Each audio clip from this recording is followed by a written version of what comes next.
যদি ইসলামের আইন না মানি আর হুজুর পীর সাহেবকে মাঝে মাঝে দাওয়াত দিয়ে হাদিয়া দিয়ে আর খাওয়ান আর মাঝে মাঝে পানি পড়া নিয়ে এসে বাড়িতে রাখেন, তাহলে বাবা প্রকৃত শান্তি পাওয়া যাবে না। সাময়িক হয়তো রোগ ব্যাধি ভালো হবে, সাময়িক হয়তো কিছু সমস্যার সমাধান হবে, কিন্তু কিয়ামতের ময়দানে এবং দুনিয়ায়, কিয়ামত তো পরে, দুনিয়ায় আমরা শান্তি পাবো না। আজকাল অশান্তির বড় কারণ হলো আল্লাহর আইনগুলো ঠিকমতো মানা হচ্ছে না। বাবা মা মারা গেলে তাদের সম্পত্তি ঠিকমতো বন্টন হচ্ছে না, ছেলেমেয়েরা বাবা মার সাথে বেয়াদবি করছে, এরপরে পারিবারিকভাবে স্বামী স্ত্রীর মিল মহব্বত নেই, গালাগালি মারামারি করছে। এগুলো খুব বড় অপরাধ। আমার যুবক ভাইদের সাবধান করে দিই, খবরদার বউদেরকে গালাগালি করবে না, মারামারি করবে না। এবং মহিলাদেরকে বলছে আপনারাও স্বামীর অবাধ্য হবেন না, স্বামীকে ক্রিটিসাইজ করবেন না, স্বামীর কি বলে নফরমানি করবেন না, এগুলো বড় গুনার কাজ। আমার মা বোনদের বলছি খবরদার এই ধরনের কথা বলবেন না, এগুলো গুনার কথা, বড় অপরাধ। সুবিধা অসুবিধা মানুষের হতে পারে, আপনি আবদার করতে পারেন, বলতে পারেন, কিন্তু স্বামীকে কটাক্ষ করা, বাপ মা তুলে কথা বলা, এগুলো অন্যায়। আর পুরুষদেরও বলছি আপনারাও আপনাদের স্ত্রীদেরকে বাপ মা তুলে কথা বলবেন না, গালাগালি করবেন না, গায়ে হাত তুলবেন না। বৈষয়িক কারণে, অর্থাৎ খাবারের নুন কম হলো, ঠিকমতো ভাত রান্না হয়নি, একটু অসুবিধা হলো, ঘর ঝাঁট দেওয়া হয়নি, পোছা হয়নি, ধোয়া হয়নি কাপড়, সেজন্যই গাল দেবেন, মারবেন, এগুলো কবিরা গুনাহ। এই সমস্ত কারণে গালাগালি মারামারি, গালাগালি তো কখনোই করা যাবে না, গায়ে হাত তোলার অধিকার নেই। বউদেরকে মারা কবিরা গুনাহ। কি গুনাহ? কি রাগ করছেন নাকি আপনারা? রাসূলুল্লাহ বলছেন এগুলো ওজিফা। এই ওজিফা যদি বাবা ঠিক মতো পালন না হয়, অন্য ওজিফা দিয়ে আপনি এগোতে পারবেন না। আমি সাদামাটা ভাবে বলি, এখন আপনারা যদি মনে করেন যে হুজুর গল্প কিচ্ছা বলে টলে অমুকের সাথে তমুকের সাথে জান্নাতে পাঠাবে, ওভাবে বাবা আমি পাঠাতে পারবো না, কারণ পাঠালেও আপনারা ঢুকতে পারবেন না। ঠিক কথা বুঝতে পারেননি? কাজেই ওভাবে হবে না, সহজভাবে বলছি। রাসূলুল্লাহ সাল্লাল্লাহু আলাইহি ওয়াসাল্লাম বললেন তোমরা মানুষকে সালাম দেবে। কাকে সালাম দেবে? যে এক দলের হলে নিজের দলের লোককে সালাম দেবেন, আর অন্য দলের লোক সালাম দিলেও জবাব দেবেন না, নাকি? কি কথা বলছেন না? তাহলে পরিচিত হোক আর অপরিচিত হোক, চেনেন না চেনেন, সবাইকে সালাম দেবেন। সকলে বলেন সুবহানাল্লাহ। মানে যারা ফুরফুরার লোক অন্যদেরকে সালাম দেবেন না, দিলেও জবাব দেবেন না। আর যারা অন্যরা আছেন আমরা সালাম দিলে ওরা জবাব দেবে না, নাকি? কি এরকম? তাহলে সবাই সবাইকে দেখলে সালাম দেবো, রাজি আছে ইনশাআল্লাহ? সালাম দিলেও জবাব দেবো, রাজি আছে ইনশাআল্লাহ? এটা বড় আমল, আমি বলি না, নবী বলছেন। এক আরেকটা হলো তোমরা খাবার খাওয়াবে, মানুষদেরকে দাওয়াত দিয়ে দিয়ে খাওয়াবে। ওয়াতইমুত তুআম, প্রথম কথা আফশুস সালাম, ওয়াতইমুত তুআম, মানুষদেরকে খাবার খাওয়াবে। আর শেষ রাতে তোমরা কিয়াম করে সালাত আদায় করবে। সকলে বলুন সুবহানাল্লাহ। মানে নামাজের কিয়াম করবে। সকলে বলুন সুবহানাল্লাহ। আল্লাহ তাআলা তৌফিক দেন। তাহলে কি হবে? রাসূলুল্লাহ বলছেন তাদখুলুনাল জান্নাতা বিসালাম, আফশুস সালাম ওয়া আতইমুত তুআম ওয়া কুমুল লায়ালি ওয়ান নাসু নিয়াম। শেষ রাতে তোমরা দাঁড়িয়ে কিয়াম করে সালাত আদায় করবে, নামাজ পড়বে, তাহলে খুব শান্তির সহিত তোমরা জান্নাতে প্রবেশ করতে পারবে। সকলে বলুন সুবহানাল্লাহ। ফুরফুরা মিডিয়া।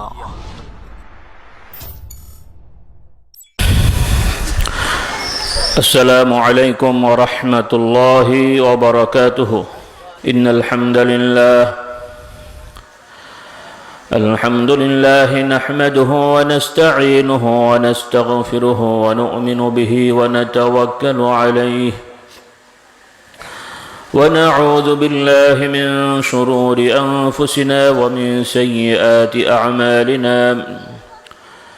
من يهده الله فلا مضل له ومن يضلله فلا هادي له. وأشهد أن لا إله إلا الله وحده لا شريك له. وأشهد أن محمدا عبده ورسوله صلى الله عليه وعلى آله وأصحابه وبارك وسلم. أما بعد فأعوذ بالله من الشيطان الرجيم. بسم الله الرحمن الرحيم. ما كان محمد أبا أحد من رجالكم ولكن رسول الله ولكن رسول الله وخاتم النبيين وكان الله بكل شيء عليما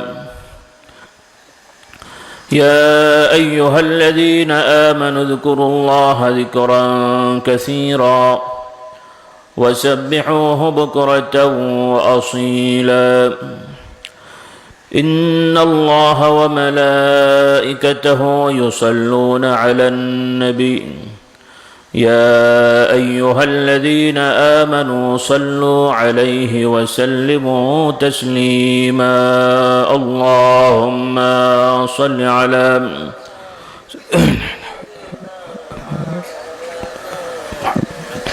وعلى آل سيدنا هو الحبيب الذي ترجى شفاعته لكل هول من الأهوال مقتحم اللهم صل على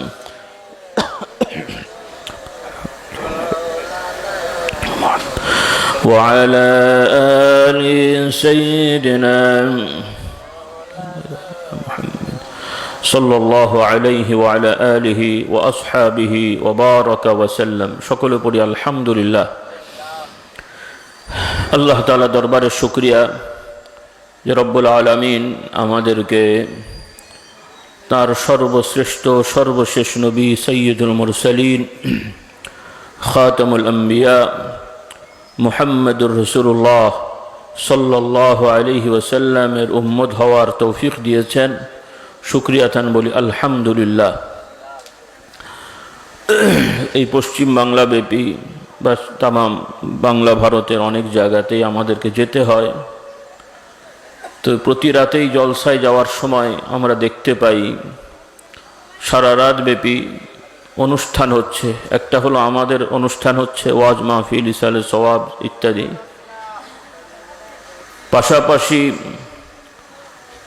অন্য ধর্ম অবলম্বী যারা আছেন অমুসলিম ভাইরা আছেন তাদেরও বিভিন্ন অনুষ্ঠান হচ্ছে তারাও রাত জাগছে আমরাও রাত জাগছি তারাও বিভিন্ন রকমের গুণকীর্তন গাইছে আমরাও আল্লাহ তাআলার প্রশংসা জিকির আজকার করছি কোরআন সুন্নাহর আলোকে কিছু কথা শুনছি যদিও আবার আল্লাহ আমাদের হেদায়েত দান করুন এই ওয়াজ মাহফিলের মধ্যে অনেক ব্যতিক্রম জিনিসও ঢুকে গেছে সেগুলো থেকে আল্লাহ তাআলা আমাদের মুক্ত হওয়ার তৌফিক দিন সকলে বলুন আল্লাহুম্মা আমিন তো বলতে চাইছি তারাও রাত জাগছে আমরাও রাত জাগছি তারাও খরচ করছে আমরাও করছি দুটো কি সমান ভাই হ্যাঁ আমার কথার মাঝে মাঝে একটু জবাব দেবেন যদিও আমি জানি আপনাদের রেওয়াজ নেই এই এলাকার রেওয়াজ হলো যে বক্তারা বকে যাবে শ্রোতারা শুধু হাঁ করে শুনবে বুঝুক আর না বুঝুক তো আমি চাই বা আমি যেটা করে থাকি মাঝে মাঝে দু একটা প্রশ্ন করি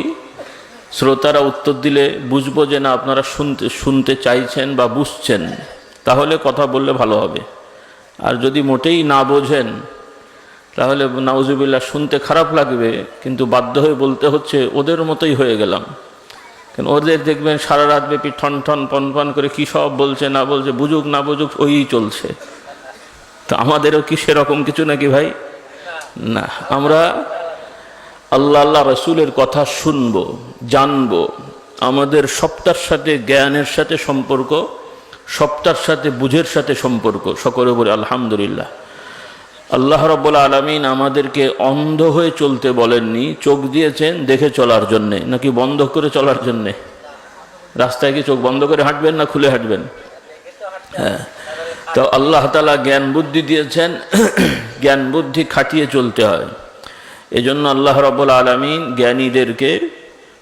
উৎসাহিত করেছেন এবং জ্ঞান শিখতে বলেছেন জ্ঞানীদের প্রশংসা করেছেন সকলে বলে আলহামদুলিল্লাহ এবং রাসূলুল্লাহ সাল্লাল্লাহু আলাইহি সাল্লামের প্রতি যে ওহী করা হলো রাসূলুল্লাহ সাল্লাল্লাহু আলাইহি সাল্লাম নবী আল্লাহর পক্ষ থেকে ওহী পাচ্ছেন তারপরও আবার আল্লাহ তাআলা বলে দিতে বললেন হে নবী আপনি বলেন যে আমি অন্ধের মতন জিবরাইল এসে বলছে আর আমি বলছি এরকম না আমিও বুঝে শুনে বলি সকলে বলুন সুবহানাল্লাহ অর্থাৎ যে কথাগুলো আমি বলছি তোমাদেরকে আমিও বুঝে শুনে কোনটা কি জিনিস আল্লাহ তাআলা আমাকে সেই জ্ঞান দিয়েছেন, বুঝে শুনে বলি। সকলে বলুন সুবহানাল্লাহ। এজন্য কোরআন পাকে আল্লাহ রাব্বুল আলামিন বললেন, হে নবী আপনি বলে দেন, কুল হাযিহি সাবিলি আদউ ইলাল্লাহি আলা বাসীরাতিন আনা ওয়া মান ইত্তাবাআনি। আল্লাহ তাআলা বলেন, হে নবী আপনি বলে দেন, এটা হলো আমার রাস্তা। আল্লাহ তাআলা আমাকে যে রাস্তা শিখিয়েছেন, জানিয়েছেন, এই রাস্তা হলো আমার রাস্তা। হাযিহি সাবিলি আদউ ইলাল্লাহি আলা বাসীরাতিন আনা ওয়া মান ইত্তাবাআনি। আমি আল্লাহর রাস্তায় মানুষদেরকে ডাকি এবং আমাকে যারা অনুসরণ করে তারাও ডাকে, বুঝে শুনে জ্ঞানের মাধ্যমে। আলা বাসীরাতিন আনা ওয়া মান ইত্তাবাআনি, যে আমি যা বলছি বুঝে শুনে বলছি যে এটা সত্য, এটা হক, এটা তোমাদের জন্য কল্যাণ। এমন নয় যে আমি কি বলছি আমিই জানি না, এরকম নয়, নাউজুবিল্লাহ। তো আল্লাহ রাব্বুল আলামিন তার ওহী দিয়েছেন তথা দিন ইমান ইসলাম আমাদেরকে জানিয়েছেন প্রকৃতপক্ষে আমাদের কল্যাণের জন্যে, তামাম সৃষ্টি জগৎ মানুষের কল্যাণের জন্যে। এর দ্বারা নাউজুবিল্লাহ আল্লাহ তাআলার সম্মান বেড়ে যায় না, আবার আমরা আল্লাহ তাআলার ইবাদত বন্দেগী বন্ধ করে দিলে আল্লাহ তাআলার সম্মান কমেও যায় না। ইবাদত করলে আমাদের সম্মান বাড়ে, আর ইবাদত থেকে মুখ ফিরিয়ে রাখলে আমরাই ক্ষতিগ্রস্ত হব। সকলে বলি নাউজুবিল্লাহ। এই জন্য ভাইরা, যে মূল জিনিসটা আমাদেরকে আগে বুঝতে হবে, পৃথিবীব্যাপী বহু ধর্ম আছে, সবাই কিন্তু বিশ্বাসী, আস্তিক বলা হয়। স্রষ্টাই বিশ্বাস করে যে এই জগতের একজন স্রষ্টা আছেন, সৃষ্টিকর্তা আছেন, যিনি বানিয়েছেন। কিন্তু তাদের ধারণায় যে সেই মহান স্রষ্টা সৃষ্টির পরে এই জগৎ দেখাশোনা পরিচালনার ব্যাপারে আরও অনেক সত্তাকে, আরও অনেক সৃষ্টিকে তিনি ক্ষমতা দিয়েছেন, তার এই জগৎ পরিচালনার ভেতরে অংশীদার বানিয়েছেন। সকলে বলি নাউজুবিল্লাহ। এজন্য তারা বিভিন্ন ব্যাপারে আল্লাহ তাআলার সাথে এবং আল্লাহ তাআলার ছাড়াও বিভিন্ন সত্তাকে ডাকে, শরণাপন্ন হয়, যেটা অন্যান্য ধর্মের মধ্যে আছে। আর আমরা যাদের সাথে আপনারা বসবাস করছেন, বিশেষ করে ভারতীয় উপমহাদেশে একটা বড় অংশ আমরা মুসলমান আছি, আর আরেকটা বড় অংশ হিন্দু সম্প্রদায় আছেন, আর অন্যান্য ধর্মের কিছু কিছু লোকেরা আছেন। তারাও কিন্তু, যেটা আমি বললাম, যে তারাও ইবাদত করে, ইবাদত করে না তা নয়, কিন্তু আল্লাহর সাথে শরীকানায় ইবাদত করে। সকলে বলি নাউজুবিল্লাহ। যার কারণে তাদের এই কষ্ট দ্বারা তারা স্বর্গে, তাদের ভাষায় তারা মনে করছে জান্নাতে যাবে, ওরা বাংলায় বলে স্বর্গে যাবে। আর আরব দেশের অমুসলিমরা স্বর্গকে জান্নাতি বলে। হ্যাঁ, আরবিতে যেমন বাংলায় উপাসনা, আরাধনা, প্রার্থনা এগুলো বলে, আর এটাকেই যখন আরবি বলা হবে তখন এটাকে ইবাদত বলা হয়, দোয়া, ইবাদত ইত্যাদি বলা হয়। এজন্য আমরা আল্লাহর ইবাদত করি, আল্লাহকে ডাকি, আর তারা আল্লাহকেও ডাকে, সাথে সাথে অন্যান্য সৃষ্টিকেও ডাকে। সকলে বলি নাউজুবিল্লাহ। তো যাই হোক, প্রথমত আমরা সবাই জানি ইসলামী একমাত্র আল্লাহ তাআলার দেওয়া দিন, ধর্ম। সব নবী রাসূলের দিন একটাই। আদম আলাইহিস সালাম থেকে শুরু করে মুহাম্মদুর রাসূলুল্লাহ সাল্লাল্লাহু আলাইহি সাল্লাম পর্যন্ত সব নবী রাসূলদের মূলনীতি একটাই, যে তোমরা আল্লাহর ইবাদত করো, আল্লাহ বাদে অন্য কারো ইবাদত করবে না। এই নীতি হলো সব নবীদের, যেটা কলেমা শরীফের মধ্যে আছে, যে লা ইলাহা ইল্লাল্লাহ। কলেমা শরীফ এটাই শিক্ষা দেওয়া হয়েছে। এটা যে শুধুমাত্র মুহাম্মদুর রাসূলুল্লাহ সাল্লাল্লাহু আলাইহি সাল্লাম শেখালেন তা নয়, সব নবীরা শিখিয়েছেন। কিন্তু সমস্যা হলো, যখনই কোনো নবী দুনিয়া থেকে চলে গেছেন, মৃত্যুবরণ করেছেন, যেটাকে অন্যভাবে আমরা আদবের জন্য সম্মান করে ইন্তেকাল বলি, ওফাত বলি, কিন্তু আরবিতে সবাই বিশ্বাস করতে হবে এই ইন্তেকাল ওফাত বলতে বোঝানো হয়েছে মৃত্যু। মৃত্যু ইন্তেকাল আলাদা জিনিস না, এটাও একটা ঈমান আকীদার সাথে সম্পৃক্ত বিষয়। কথাগুলো একটু খেয়াল করে শুনতে হবে, তা না হলে আমরা অনেক জিনিসই গুলিয়ে ফেলব। কারণ একটা হলো অন্য ধর্ম অবলম্বীরা বিভিন্নভাবে পথভ্রষ্ট হয়েছে, আবার যারা মুমিন মুসলমান দাবিদার আমরা রয়েছি, আমাদের মধ্যে অনেক ভাইরা আলহামদুলিল্লাহ তাদেরকে আমরা মুমিন মুসলমানই বলবো, কিন্তু বিভিন্ন রকমের ঈমান আকীদায় ভুলভ্রান্তির মধ্যে জড়িয়ে গেছেন, যেটা আমাদের জন্য খুবই ক্ষতির কারণ। আল্লাহ তাআলা আমাদেরকে সঠিক বুঝ দেন, সকলে বলুন আল্লাহুম্মা আমিন। আজকে যে পরিচয় নিয়ে আপনারা আমাকে দাওয়াত দিয়েছেন, মূলত আমার ব্যক্তিগত কোনো যোগ্যতা নেই যে আপনারা আমাকে খুঁজে খুঁজে দাওয়াত দেবেন, বরং ফুরফুরার পীর মুজাদ্দিদে জামান হযরত আবু বকর সিদ্দিক রহমতুল্লাহ আলাই, যাকে সবাই আমরা দাদা হুজুর হিসেবে বলে থাকি, তো মুজাদ্দিদে জামান রহমতুল্লাহ আলাই এই যে মুজাদ্দিদ হলেন, সংস্কারক হলেন। মুজাদ্দিদ মানে কি? সংস্কারক।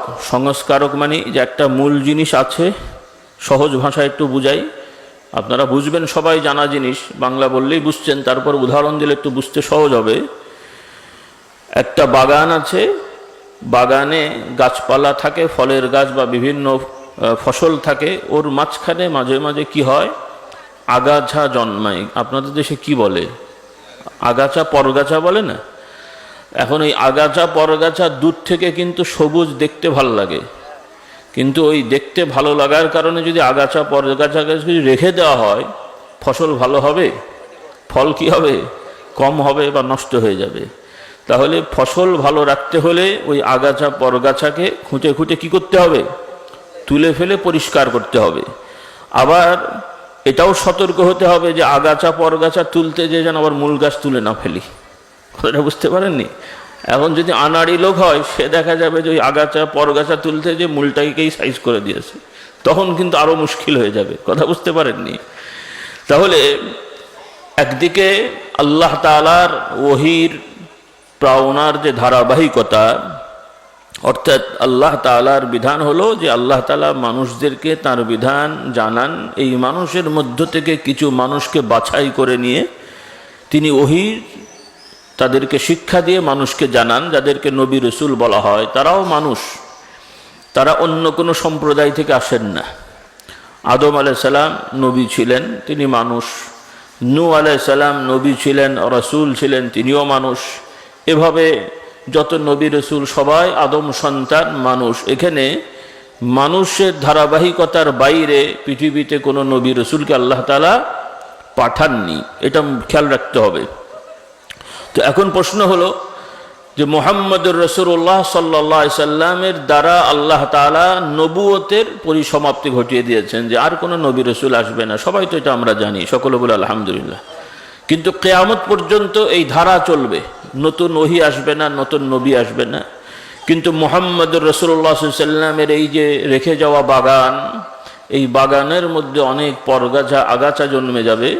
আল্লাহ তাআলা এই আগাছা পরগাছা পরিষ্কার করার জন্যে প্রতি 100 বছরে বিভিন্ন এলাকায় বিভিন্ন ধরনের কিছু মানুষদের আবির্ভাব ঘটাবেন। তারা নবী রসুল না, কিন্তু আল্লাহর প্রিয় বান্দা, যারা মুহাম্মদুর রাসূলুল্লাহর সুন্নতকে আঁকড়িয়ে ধরে এই আগাছা পরগাছাগুলো সমাজ থেকে উৎখাতের চেষ্টা করবেন, তাদেরকেই শরীয়তের ভাষায় মুজাদ্দিদ বলা হয়। সকলে বলুন সুবহানাল্লাহ। রাসূলুল্লাহ সাল্লাল্লাহু আলাইহি সাল্লাম বললেন, আল্লাহ রাব্বুল আলামিন আমার উম্মতের ভেতরে প্রতি 100 বছরে এক একজনকে প্রেরণ করবেন, যারা আমার উম্মতের দিনকে তারা পরিচ্ছন্ন করে নতুন করে আবার রূপ নবায়ন করে দেবেন। সকলে বলুন সুবহানাল্লাহ। তো আমরা বিশ্বাস করি ভারতীয় উপমহাদেশে আজকে থেকে প্রায় 80 বছর আগে ইন্তেকাল করেছেন, মৃত্যুবরণ করেছেন ফুরফুরার পীর মুজাদ্দিদে জামান রহমতুল্লাহ আলাই। তিনি আজকে থেকে প্রায় 150 বছর আগে যে দাওয়াতি কাজটা করে গেছেন, সেটার মূল্যায়ন করে উলামায়ে কেরামরা শুধুমাত্র তার মুরিদ ভক্ত খলিফারা নয়, বরং তার মুরিদ নন, মানে মুরিদ নন, খলিফা নন, কিন্তু মুমিন মুসলমান আলেম যারা তার মুরিদের বাইরে থেকেও স্বীকার করেছেন যে না, আবু বকর সিদ্দিক রহমতুল্লাহ আলাই একজন মুজাদ্দিদ ছিলেন। সকলে বলুন সুবহানাল্লাহ। তো প্রশ্নটা হলো যে তার এই সংস্কারটা কি? মুজাদ্দিদে জামান কি পরগাছা বের করলেন সমাজ থেকে? সেগুলো হলো ঈমান আকীদার পরগাছা, সামাজিক বিভিন্ন রেওয়াজের পরগাছা। যে এই ভারতীয় উপমহাদেশের একটা বড় অঞ্চলে বিভিন্ন মাজার কেন্দ্রিক ওরস ছিল, বর্তমানেও আছে। যেই ওরস কেন্দ্রিক মাজার কেন্দ্রিক ওরসে মানুষেরা মানত নিয়ত করে ওই মাজারবাসীর নামে গরু, ছাগল, হাঁস, মুরগি, টাকা পয়সা এগুলো নিয়ে সেখানে খানা করে তারা খেত। আর ওয়াজ নসিহত, কোরআন হাদিসের কথা না হয়ে বরং বিভিন্ন রকমের কাওয়ালির মতন সুর সার দিয়ে, তবলা দিয়ে বা তবলা ছাড়াই সুর সার দিয়ে কিছু গজল টজল ইত্যাদি গাওয়া হতো। আর এদের বিশ্বাস ছিল যে ওরসটা কি, এটা আরবিতে উর্স বলা হয়। তাদের ভাষায় যে আউলিয়া বুজুর্গরা মারা যাননি, বরং তারা দুনিয়ার থেকে চলে যেয়ে আল্লাহর সাথে তারা মিলিত হয়েছেন। সকলে বলি নাউজুবিল্লাহ। কাজেই তারা মরেননি, তাদের এই মিলনের দিনে। আর এগুলো বেশিরভাগই হতো ওই সকল আউলিয়া বুজুর্গরা যেই দিনে মারা গেছেন, ইন্তেকাল করেছেন, ওই দিনে করা হতো। তাদের ভাষায় এনারা মারা যাননি, কি হয়েছেন, তারা ইন্তেকাল করে আল্লাহর সাথে তারা মিলে গেছেন। নাউজুবিল্লাহ। তো আল্লাহর সাথে যেহেতু মিলে গেছেন, কাজেই এই উৎসব আমরা পালন করছি। মানে ওনারা মরে গেছেন আর এনারা উৎসব পালন করছেন। সকলে বলি নাউজুবিল্লাহ। এই হলো যাদের ওরস। সংক্ষেপে আমি বলছি, আরো অনেক ধরনের ধারণা আছে। তো মুজাদ্দিদে জামান রহমতুল্লাহ আলাইহি এগুলো দেখতে পেয়ে, কারণ এগুলো স্পষ্টভাবে কোরআন সুন্নাহর সাথে সাংঘর্ষিক। রাসূলুল্লাহ সাল্লাল্লাহু আলাইহি ওয়াসাল্লামের ওফাত, ইন্তেকালের দিনে, এই দিনকে সাহাবায়ে কেরামরা কখনোই ওরস করে উদযাপন করেছেন? কোথাও কি শুনতে পেয়েছেন যে আল্লাহর নবী যে দিনে দুনিয়া থেকে চলে গেলেন সেই দিন সাহাবায়ে কেরামরা খানা টানা করে, মানে ওই পরের বছর, তার পরের বছর এভাবে করতেন? শুনেছেন কোনো দিন? কোনো হুজুরের ওয়াজ শুনেছেন এরকম? তাহলে রাসূলুল্লাহর জন্য এটা হয়নি। খোলাফায়ে রাশিদিন আবু বকর, ওমর, ওসমান, আলী রাদিয়াল্লাহু তাআলা আনহুম আজমাইন, তাদের ব্যাপারেও হয়নি। ইমাম আবু হানিফা রহমতুল্লাহ আলাইহি, ইমাম মালিক, ইমাম শাফি, ইমাম আহমদ বিন হাম্বল রাহিমাহুমুল্লাহ, এই ইমামগণ এবং হাদিসের ইমামগণ, বুখারী, মুসলিম, তিরমিজি, আবু দাউদ, নাসাই, এনারা ইতিহাস সাক্ষী দেয় এনারা তো বড় বড় ইমাম, তাদের বড় সম্মান রয়েছে সমাজে। হাজার বছর অতিবাহিত হলেও তাদের জন্ম মৃত্যু কেন্দ্রিক কোনো উৎসব তাদের ভক্তবৃন্দরা করেননি। কিন্তু পরবর্তীতে দেখা গেল কিছু কিছু ভালো মানুষদের কেন্দ্র করে আবার কিছু কিছু লোক আছেন, তারা হয়তো কতটুকু ভালো ছিলেন আল্লাহ পাক জানেন, কিন্তু নামটামে বোঝা যাচ্ছে যে তারা হয়তো সুস্থ মানুষ ছিলেন না, পাগল টাগল ছিলেন, ঘুরে বেড়াতেন। এদেরকে কেন্দ্র করেও বিভিন্ন মাজার তৈরি হয়েছে। যেমন নাম শুনলেই বোঝা যায়, কারো কারো নাম মটকা শাহ, ন্যাংটা শাহ। আচ্ছা বলেন তো, যে একজন আল্লাহওয়ালা মানুষ ন্যাংটা হয়ে ঘোরেন কখনো? কথা বলছেন। বলা হচ্ছে যে লোকটার নাম ন্যাংটা শাহ, মানে ন্যাংটা ট্যাংটা হয়ে ঘুরে বেড়াতেন। সে বেচারা মারা গেছে, সেটাকে ওই জায়গাটাই পরবর্তীতে একটা মাজার হয়ে গেছে। এরপরে সেখানে দান বাক্স দেওয়া হয়েছে। কে বা কারা হয়তো মানত করেছে, ফল পেয়ে গেছে। এখন মানুষের মধ্যে রয়ে গেছে যে এখানে মানত করে দিলে ফল পাওয়া যায়। হ্যাঁ, তাহলে এরকম জিনিস চালু হয়ে গেছে। তো এই রকম একটা হলো আউলিয়া বুজুর্গদেরকে কেন্দ্র করে হয়েছে, আর একটা হলো কিছু মানুষ ছিলেন, তাদেরকে আমরা খারাপ বলছি না, কারণ একজন মানুষ যদি পাগল হয়ে যায় তাহলে তাকে ভালো, মানে তাকে আল্লাহওয়ালাও বলা যাচ্ছে না, আবার খারাপও বলা যাচ্ছে না। মানে পাগল মানুষ, তার তো কিনা বলে কিনা ছাড়ে, আর শরীয়তেরও কোনো বিধান নেই। একটা পাগল অবস্থায় যদি আল্লাহ না করে কোনো মানুষ মারা যায়, সুস্থ ছিল, মাথা খারাপ হয়ে গেছে, 5-7 বছর পাগলামি, পাগল অবস্থায় ছিল, মরে গেছে, এই 5-7 বছরের পাগল অবস্থার নামাজ রোজার কোনো হিসাব তার হবে না, শরীয়ত নেই তার জন্যে। কিন্তু তাকে আল্লাহওয়ালা মনে করে তার কাছে দোয়া চাওয়া, তার কাছে যাওয়া, তাকে কেন্দ্র করে কিছু করা, এটারও কোনো বিধান শরীয়তে নেই। আমার কথা শুনতে কি কষ্ট হচ্ছে আপনাদের? তো যে কথাটা আমি বলতে চাচ্ছিলাম, এইভাবে সমাজে বিভিন্ন জায়গায় বিশৃঙ্খলা সৃষ্টি হয়ে গেল, মুসলমানদের মধ্যে ঈমান আকীদায় বিভিন্ন রকমের ভেজাল ঢুকে গেল। এগুলোই ফুরফুরার পীর মুজাদ্দিদে জামান রহমতুল্লাহ আলাইহি আন্দোলন করেছেন, অর্থাৎ ওয়াজ মাহফিলের দ্বারা তার মুরিদ ভক্তদেরকে দিয়ে বিভিন্ন গ্রামে গঞ্জে ওয়াজ নসিহত এবং বই পুস্তক লেখনির দ্বারা মানুষদেরকে সতর্ক করলেন। সেজন্য ইতিহাস সাক্ষী দিচ্ছে তাকে সকল উলামা ইকরাম মুজাদ্দিদ বলে তাকে গ্রহণ করে নিয়েছেন। সকলে বলুন সুবহানাল্লাহ। যেমন আপনাদের এলাকায় শুয়ে আছেন মুজাদ্দিদে জামানের অন্যতম খলিফা আল্লামা রুহুল আমিন রহমতুল্লাহ আলাই, খুব বেশি দূরে তো না মনে হয় না, ককিল এখান থেকে যতটুকুই হোক। তো আল্লামা রুহুল আমিন রহমতুল্লাহ আলাই তাকে মুজাদ্দিদে জামান হুকুম করেছেন যে এই বিষয় আপনি লেখেন। তিনি দিক নির্দেশনা দিয়েছেন। দেখা গেছে তিনি রদ্দে কাদিয়ানি লিখেছেন। একটা সম্প্রদায় আছে কাদিয়ানি সম্প্রদায়, তাদের বিভ্রান্তিকর আকীদা প্রচার হচ্ছিল, সেজন্য মুজাদ্দিদে জামান তাকে হুকুম দিলেন তাদের বিরুদ্ধে, মানে তাদের এই ভুল ভ্রান্তি তুলে ধরে কিতাব লেখার জন্যে। এরপরে মাজার কেন্দ্রিক ভণ্ডরা, তারা বিভিন্ন রকম মারেফাতের নামে কবর কেন্দ্রিক, মাজার কেন্দ্রিক নাচানাচি, গাঁজা খাওয়া, এই ধরনের ছেলে মেয়ে একসাথে জিকির করার নামে ভণ্ডামি করা, এগুলো তারা চালাচ্ছিল।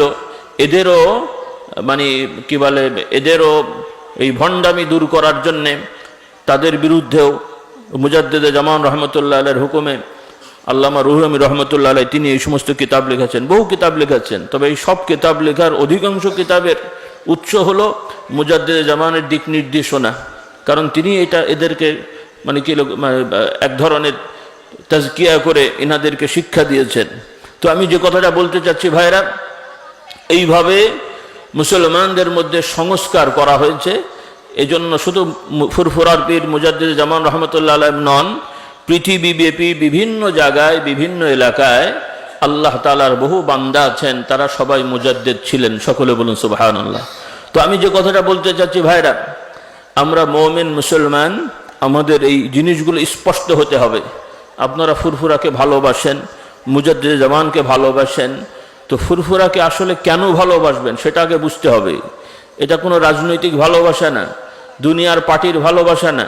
বিভিন্ন পার্টি আছে, সামাজিকভাবে এই পার্টির ভক্ত, এই পার্টিকে সাপোর্ট করেন, ওই পার্টিকে সাপোর্ট করেন, এর কোনো আদর্শ নেই। ভাল লাগে কদিন নাচেন, দৌড়ান, মারামারি করেন, কাটাকাটি করেন, আপনারা মারামারি করে মাথা ফাটেন, ঠ্যাং ভাঙে, কিন্তু গদিতে আরেকজন বসে। আপনাদের লাভটা কি হয়? কথা বলছেন আমার যুবক ভাইরা, কি লাভ হয় বলেন? বিভিন্ন নেতার পেছনে দৌড়ানো হয় না, অমুক নেতা তমুক নেতা, এই পার্টি ওই পার্টি করে নিজেরা। ফ্যানটা একটু এদিকে দিলে ভালো হয়, একটু না আগিয়ে না, ওইটা ওইদিকে চলে গেছে, মানে হাওয়াই হাওয়া খাচ্ছে আর কি, আমি খাচ্ছি না। হ্যাঁ একটু একটু ঘুরিয়ে দেন, ঠিক আছে, হ্যাঁ ঠিক আছে ঠিক আছে ঠিক আছে।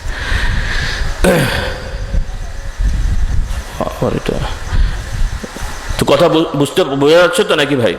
তো যে কথাটা আমি বলতে চাচ্ছিলাম, এভাবে বিভিন্ন দল পার্টির সাপোর্টার আছে সমাজে, বুঝে না বুঝে সেই দলের সাপোর্ট করে, দলের পেছনে দৌড়ায়।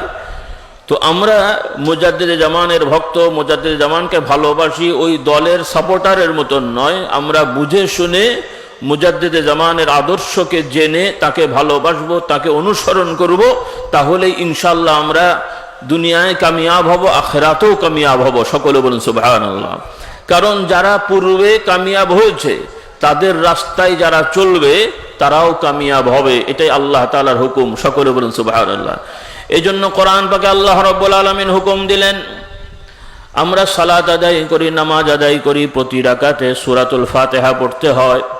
আল্লাহ রাব্বুল আলামিন আমাদেরকে শিক্ষা দিলেন যে সূরাতুল ফাতিহায় প্রতিনিয়ত, প্রতি সালাতে, প্রতি রাকাতে সূরাতুল ফাতিহায় আমরা আল্লাহ রাব্বুল আলামিনের কাছে দোয়া করে প্রার্থনা করছি।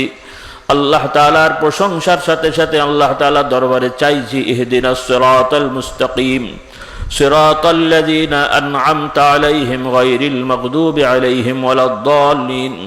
আমরা আল্লাহ তাআলার কাছে বলছি এভাবে যে হে রব্বুল আলামিন, হে আল্লাহ, আমাদেরকে সিধা পথ প্রদর্শন করুন, সোজা রাস্তা দেখান। ইহদিনাস সিরাতাল মুস্তাকিম সিরাতাল্লাযীনা আন'আমতা আলাইহিম, তাদের রাস্তা আমাদেরকে দেখান যাদের প্রতি আপনি নিয়ামত দিয়েছেন, অনুগ্রহ করেছেন, দয়া করেছেন, কৃপা করেছেন। যারা আপনার দয়া পেয়ে, অনুগ্রহ পেয়ে সফল হয়েছেন, তাদের মতন আমাদেরকেও পথ চলার ব্যবস্থা করে দেন। সকলে বলুন সুবহানাল্লাহ। উদাহরণ দিতে বললেন, সোজা রাস্তা কেমন সোজা রাস্তা? পূর্ববর্তী জমানার যারা সোজা রাস্তায় চলেছেন তারা কারা? তারা হলেন নবী রাসূলদের অনুসারী, পূর্বে যারা ছিলেন। আর আমাদের জন্য সর্বশেষ নবী মুহাম্মদুর রাসূলুল্লাহ সাল্লাল্লাহু আলাইহি সাল্লাম, অর্থাৎ নবীর সাহাবা, খোলাফায়ে রাশিদিন, সাহাবা ইকরাম, সাহাবাদের পরের যে প্রজন্ম হলেন তাবেঈন বলা হয় আরবিতে, তাদের অনুসারী। এই যে ধারাবাহিকতা এসছে, আজকে আপনি আমি যা করছি এই ধারাবাহিকতায় মুহাম্মদ রাসূলুল্লাহ পর্যন্ত চলে গেছে। সকলে বলুন সুবহানাল্লাহ। এমনি তো বংশীয়ভাবে আমরা সবাই আদম সন্তান, এটা কোনো সন্দেহ আছে ভাই? আপনারা হয়তো আমাদেরকে ভালোবাসেন, আওলাদে মুজাদ্দিদে জামান, মাশাআল্লাহ ভালো, আপনাদের সম্বন্ধ কম নেই। আওলাদে মুজাদ্দিদে জামানও আদম সন্তান, হয়তো মাঝখানে আল্লাহ তাআলা কিছু সম্মান সবাইকে দান করেছেন, এটা নিয়ামত, এতে অহংকার করার কিছু নেই যে আমরা মুজাদ্দিদে জামানের আওলাদ মানে আমরাই জান্নাতে যাব, আপনারা যেতে পারবেন নাকি? বিষয়টা কি এরকম নাকি যে আমরা জান্নাতের ভেতরে যাব, আপনারা মনে হয় কি বলে গেটের কাছে দাঁড়িয়ে থাকবেন, কি রকম? নাউজুবিল্লাহ। বরং নারী পুরুষ ছেলে মেয়ে যারাই সঠিকভাবে ঈমান আনবে, ভালো কাজ করবে, আল্লাহ তাআলা সবাইকেই জান্নাত দেবেন। সকলে বলুন সুবহানাল্লাহ। আর আল্লাহ না করুন যদি নবীর বাপ হয়েও, নবীর সন্তান হয়েও যারা অন্যায় অপরাধে জড়িয়ে গেছে, আল্লাহ তাআলা তাদেরকে নবীর বাবা বলে, সন্তান বলে, আত্মীয় স্বজন বলে তাদেরকেও কিন্তু ছাড় দেননি, এরাও কিন্তু শাস্তির সম্মুখীন হয়েছে। কথা ঠিক না ঠিক? এই জন্যে আউলিয়া বুজুর্গদের সন্তানেরা যদি তাদের পথে থাকেন, আলহামদুলিল্লাহ, এটা সম্মান। কিন্তু তাদের পথ থেকে সরে গেলে তখন আর যতই গলাবাজি করা হোক, এই সম্মান আর তার থাকে না। কথা ঠিক না ঠিক? যেমন উদাহরণস্বরূপ, আপনারাও এটার মূলনীতি ঠিক রাখেন, তবে কিছু কিছু জায়গায় অনেক সময় আমরা দেখতে পাই, শুনতে পাই, এলোমেলো হয়ে যায়। জাস্ট উদাহরণস্বরূপ বলছি, আজকে আপনারা আমাদের প্রজন্ম যারা আছেন, আমাদের ভাই ব্রাদার, আমাদেরকে ভালোবাসেন, দাওয়াত দেন। আজকে আমাকে দাওয়াত দিয়েছেন, নাম শুনেছেন, আমার আব্বার নামও অনেকে শুনেছেন, মাশাআল্লাহ। নতুন প্রজন্ম অনেকে হয়তো দেখেননি, শুনেছেন। তো যাই হোক, তো মুজাদ্দিদে জামানের বংশধর হিসেবে আমার নাম শুনে দাওয়াত দিয়েছেন বা দাওয়াত দিতে গেছেন, তখন হয়তো অনেকে দেখেননি, শুনেছেন যে অমুক একজন আছে, দাওয়াত দিলেন। এখন দাওয়াত দিতে যে যদি আপনারা দেখতেন যে আমি এই পীর সাহেবের ছেলে, একটা গেঞ্জি আর হাফ প্যান্ট গায়ে দিয়ে ঘুরে বেড়াচ্ছি, দাওয়াত দিতেন তো ভাই? কথা বুঝতে পারেন? কি দাওয়াত দিতেন? কেন? তখন কিন্তু মন খারাপ হতো যে ইসলাম কি দেখতে আর হলোটা কি। হ্যাঁ, মুজাদ্দিদের জামানের আওলাদ, তাকে আমরা চেয়েছিলাম যে একজন ভালো হুজুর হবেন, এখন থেকে হাফ প্যান্ট পরে কি বলে টোটো কোম্পানির ম্যানেজারি করে বেড়াচ্ছে, তাহলে মনটা খারাপ হতো। তাহলে প্রকৃতপক্ষে আপনারাও আমাদেরকে সম্মান দেন আল্লাহর দ্বীনের জন্য। আজকে এই জামা কাপড়, টুপি, দাড়ি, পাগড়ি বা জব্বা, কোরআন হাদিসের কিছু কথা আমরা বলি বলে আপনারা ভালোবাসেন যে না, এনাদের বাবা দাদাও ভালো, এনাদেরও আমরা ভালোবাসছি। কথা ঠিক না ঠিক? যদি এই নীতিটা না থাকতো, আশা করি আপনারা এটা করতেন না। কিন্তু হ্যাঁ, আপনারা করেন না, কিন্তু কিছু মানুষের আছে যারা মনে করে আউলিয়া বুজুর্গদের সন্তান, এরা যদি মানে এরা যাই করুক, হুজুরের ছেলে যেহেতু বা আউলিয়া বুজুর্গদের বংশধর যেহেতু, এদেরকে আল্লাহ তাআলা অন্যভাবে পার করে দেবে। নাউজুবিল্লাহ। এই জন্য দেখা যায় কিছু লোকেরা পীর পূজারি আছে, পীর পূজারি আছে, তারা পীরদের, কিছু পীর মাশায়েখ নামধারী আছে, মানুষ মনে করে পীর, কিন্তু দেখা যায় যে এরা শরীয়ত মানে না, শরীয়তের অনেক হালাল হারাম বাজবিচার করে না, অনেক হারাম কাজে তারা অভ্যস্ত, অনেক নাজায়েজ কাজে অভ্যস্ত, ফরজ ওয়াজিব ঠিক মতো মানে না, ওদের ছেলেরাও এভাবে চলে, কিন্তু মুরিদরাও দেখা যায় ওদেরকে পুজো করে। যদি বলা হয় যে ভাই এরা তো শরীয়ত মানে না, তোমরা এদের পেছনে দৌড়াচ্ছ কেন? বলবে যে না, এরা আউলিয়া বুজুর্গদের সন্তান, আল্লাহ এদেরকে আলাদাভাবে মর্যাদা দিয়েছেন, এরা এগুলো করতে পারে, আমাদের জন্য এগুলো চলে না। সকলে বলি নাউজুবিল্লাহ। তাহলে এরা হচ্ছে পীর পূজারি।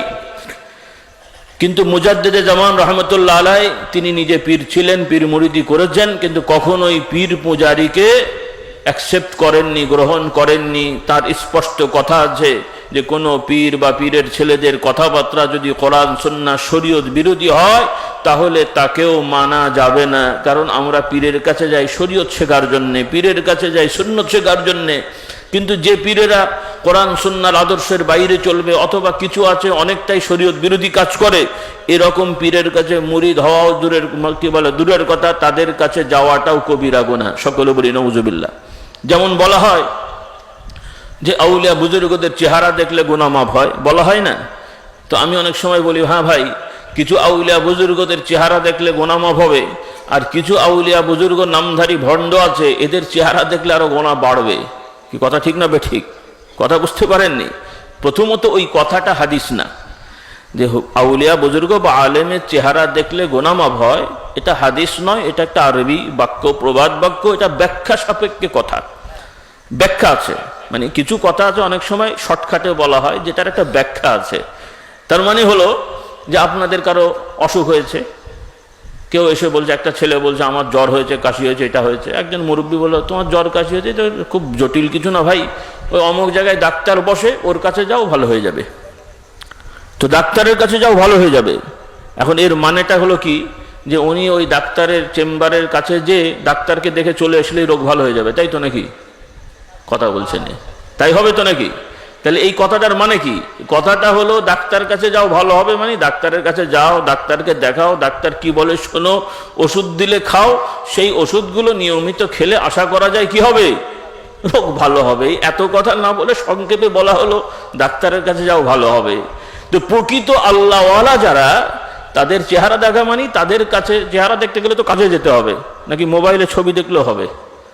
এখন এই হাদিসের অনুযায়ী যদি যুবকরা মনে করে হুজুররা তো বললো আল্লাহওয়ালাদের চেহারা দেখলে গোনা মাফ হয়, তাহলে মোবাইলে পীর সাহেবদের ছবি তোলা হোক, সকালবেলায় ওজিফা দেখা হোক, তাহলে মাফ হয়ে যাবে নাকি? কি বুঝলেন? আপনারা করবেন না, কিন্তু আফসোস হলো, আমি বলতে চাইছি যে পৃথিবীতে কত রকম জঞ্জাল আছে। বাংলাদেশে কিছু পীর সাহেবরা আছে ভণ্ডরা, এদের মুরিদেরা ওই পীর সাহেবের বড় ফটো ছবি বাঁধাই করে ঘরে রেখে দেয়, এবং সেই ঘরে নাউজুবিল্লাহ অন্য ধর্মের লোকেরা গণেশ টনেশের ফটোতে যেমন ফুল দেয়, এটা দেয়, আগরবাতি দেয়, মোমবাতি জ্বালায়, এরা মুসলমান নামধারীরা ওই পীর সাহেবের ফটোকে ওইভাবে ফুলের মালা সকাল বিকেল দেয়। সকলে বলি নাউজুবিল্লাহ। আবার যাদের একটু সামর্থ্য আছে, তারা কি করে, আলাদা করে একটা ঘরই রাখে, ওইখানে পীর সাহেবের এরকম গদি বালিশ টালিশ দিয়ে ওর উপরে ছবিটা রেখে দেয়। সকলে বলি নাউজুবিল্লাহ। এরকম মুসলমান নামধারীও আছে। কিন্তু আল্লাহর রহমত যে আপনারা ওগুলোর থেকে মুক্ত আছেন, এই মুজাদ্দেদে জামানের মেহনতের ওসিলায়। সকলে বলে আলহামদুলিল্লাহ। এই সমস্ত এলাকায়ও ছিল রে ভাই এক সময়, মানে মুজাদ্দেদে জামান যখন দাওয়াতি কার্যক্রম শুরু করেছেন, সেই সময় ওনাকেও এই ভণ্ডরা গালাগালি করেছে, ওনার বিরুদ্ধে বই লিখেছে। সেই সময় তো আর এই বঙ্গভঙ্গ হয়নি, অর্থাৎ বর্তমানে এই পশ্চিমবাংলা, বাংলাদেশ এবং পাকিস্তান, নেপাল, ভুটান সবগুলো মিলেই বৃহত্তর ভারত ছিল, ব্রিটিশ শাসিত ভারত। সেই সময়ে মুজাদ্দেদে জামানের বিরুদ্ধে বর্তমান বাংলাদেশের নোয়াখালী এলাকার কিছু লোকেরা, তারা আবার ওনাকে কাফের ফতোয়া দিয়েছিল। আমরা মুজাদ্দেদ বলছি, আর নোয়াখালীর এক ধরনের ভণ্ডরা মুজাদ্দেদে জামানকে কাফের ফতোয়া দিয়ে বই লিখেও বাজারে ছড়িয়েছিল, এবং সেই বইয়ের খণ্ডনেও আবার আল্লামা রুহুল আমিন রহমতুল্লাহ আলাইহির অবদান আছে। কথা বুঝতে পারলেন? তো আমি যে কথাটা বলতে চাচ্ছিলাম ভাইরা, তাহলে আল্লাহওয়ালাদেরকে ভালোবাসলে, আল্লাহওয়ালাদের কাছে গেলে ফায়দা হবে জন্যে যে তাদের কাছে যদি প্রকৃত আল্লাহওয়ালা কেউ যদি হন, তার কাছে গেলে তিনি শুধুমাত্র আপনাকে হাদিয়া নিয়েই ছেড়ে দেবেন না, বোতলে ফুদিয়েই ছেড়ে দেবেন না, তিনি চেষ্টা করবেন আপনাকে কিছু শেখানোর জন্যে, কিছু দিক নির্দেশনা দেবেন। তার একটা দিক নির্দেশনায় দেখা যাবে যে আপনার অনেক জিনিস পরিবর্তন হয়ে যাবে। সকলে বলেন সুবহানাল্লাহ। আর আল্লাহওয়ালাদের উদাহরণ কি, কাদেরকে আল্লাহওয়ালা বলা হয়, কিভাবে আল্লাহওয়ালা চেনা যায়? হাদিস শরীফে বলা হলো, রাসূলুল্লাহ সাল্লাল্লাহু আলাইহি সাল্লামকে প্রশ্ন করা হয়েছে, ইয়া রাসূলুল্লাহ, আল্লাহওয়ালা মানুষদেরকে আমরা কেমন করে চিনব? যেহেতু কোরআনুল কারীমে আল্লাহ তাআলা আল্লাহর ওলিদের বর্ণনা করেছেন, হাদিস শরীফে আল্লাহর রাসূল আল্লাহর ওলিদের প্রশংসা করেছেন। কাজে সাহাবাদের প্রশ্ন হলো যে কিভাবে আমরা আল্লাহর ওলিদেরকে চিনতে পারবো?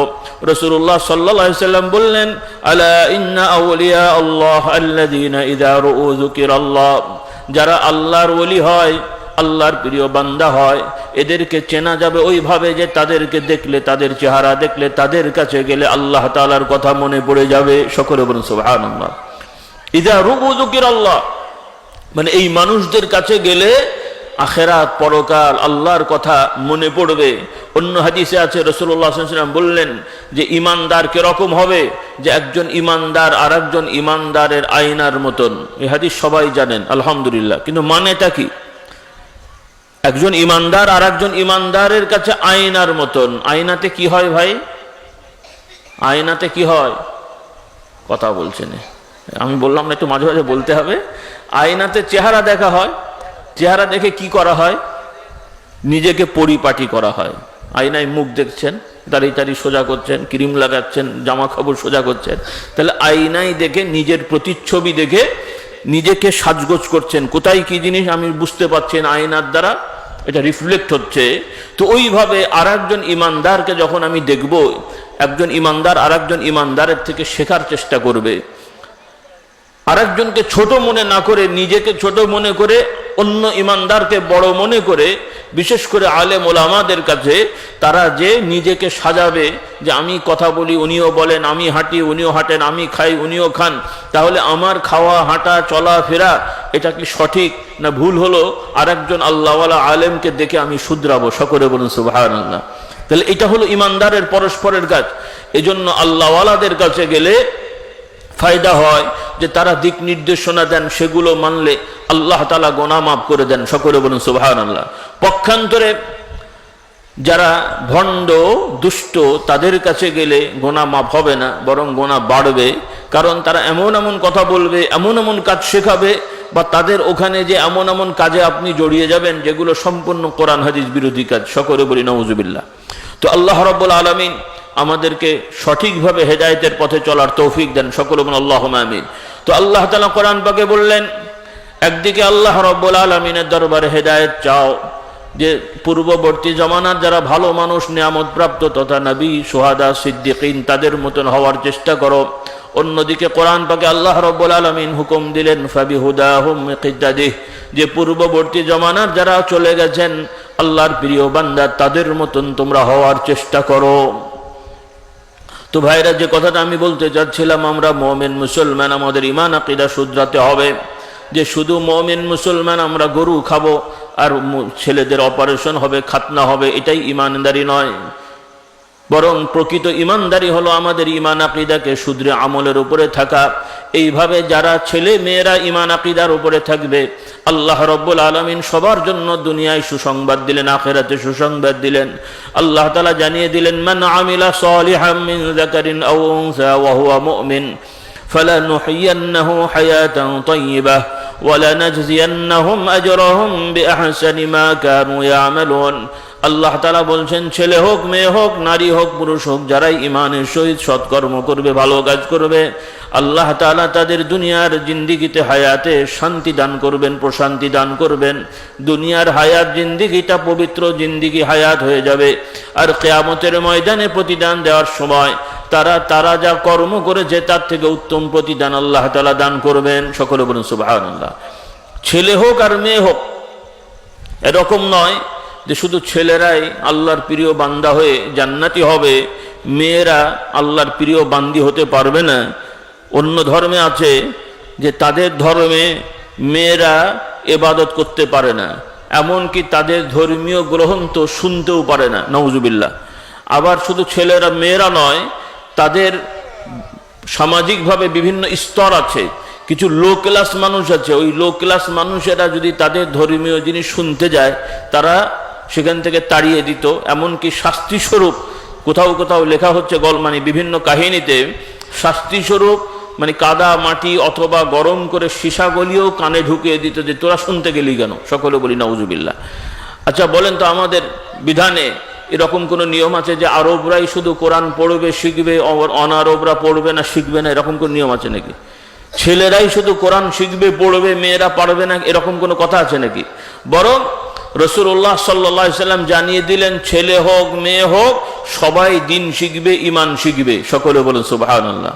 যে নবীর ধর্মে নাই, যেই সময় পৃথিবীব্যাপী জুলুম অবিচার সয়লাভ হয়ে গেল, মুহাম্মদ রাসূলুল্লাহ সাল্লাল্লাহু আলাইহি সাল্লাম যে সময় আবির্ভাব হলেন, নবুয়ত পেলেন, সেই সময়ের অবস্থানটা কিরকম সংক্ষেপে একটু বলছি, আপনাদের জানা জিনিস। তারপর আমি একটু স্মরণ করে দিচ্ছি। জাহিলি যুগ, যে সেই সময় কারো মেয়ে হওয়া মানে ওই বেচারা খুব বিপদে পড়ে যাওয়া। বর্তমানেও সামাজিকভাবে অনেকের মেয়ে হলে একটু অন্যরকম সেন্স হয়, যেটা মুসলমানের ঈমান আকীদার খেলাফ। বরং মুমিন মুসলমান বিশ্বাস করব, মেয়ে ছেলে জাতক যাই হোক সবটাই আল্লাহ তাআলার নির্ধারণ, কাজে কোনোটাকেই খারাপ মনে করার কোনো সুযোগ নেই। কিছু লোক জাহেল মানুষ, মূর্খ সামাজিকভাবে, এরা দেখা যাবে যে ছেলে মেয়ে হলে বা পরপর দুটো তিনটে মেয়ে হলে অনেক সময় বইয়ের উপরে দোষ চাপায়। আপনাদের এলাকা মানে এগুলো হয়তোই না, কথা বলছেন কি হয় আপনাদের এলাকা আমার জানা নেই, একটু কথা বলবেন না। আপনারা রাগ করছেন? আপনারা রাগ করছেন নাকি আমার কথায়? একটু জবাব দিলে আমি মনে করব যে আপনারা কথা শুনবেন। আর যেভাবে আপনারা আছেন আমার মনে হচ্ছে আপনারা মনে কষ্ট পাচ্ছেন যে হুজুরকে নিয়ে এসে বিপদ হলো, খুব ভালো লাগছে না নাকি? বলবো না বন্ধ করব? আচ্ছা, যে কথা আমি বলতে চাইছিলাম যে বিভিন্ন এলাকায় আল্লাহ মাফ করুক, মেয়ে হলে মন খারাপ করে, ছেলে হলো না মেয়ে হলো, পরপর দুটো হলে আবার মুশকিল হলো যে যার হয়তো ছেলে মেয়ে হয়েছে তার যতটুকু মন খারাপ নয়, আবার অন্যরা যে আবার খোঁচা মেরে আরো সাইজ করে দেয়। হ্যাঁ, খুব খারাপ জিনিস। এরপরে মেয়ে মহল তো আছেই, যদি মার্কা মারা নাউজুবিল্লাহ ছেলের মা হয় তো সে আবার দেখা যাবে যে ছেলের বউয়ের ব্যাপারে মানে ছেলেকে নানান ধরনের উল্টোপাল্টা কথা বলে।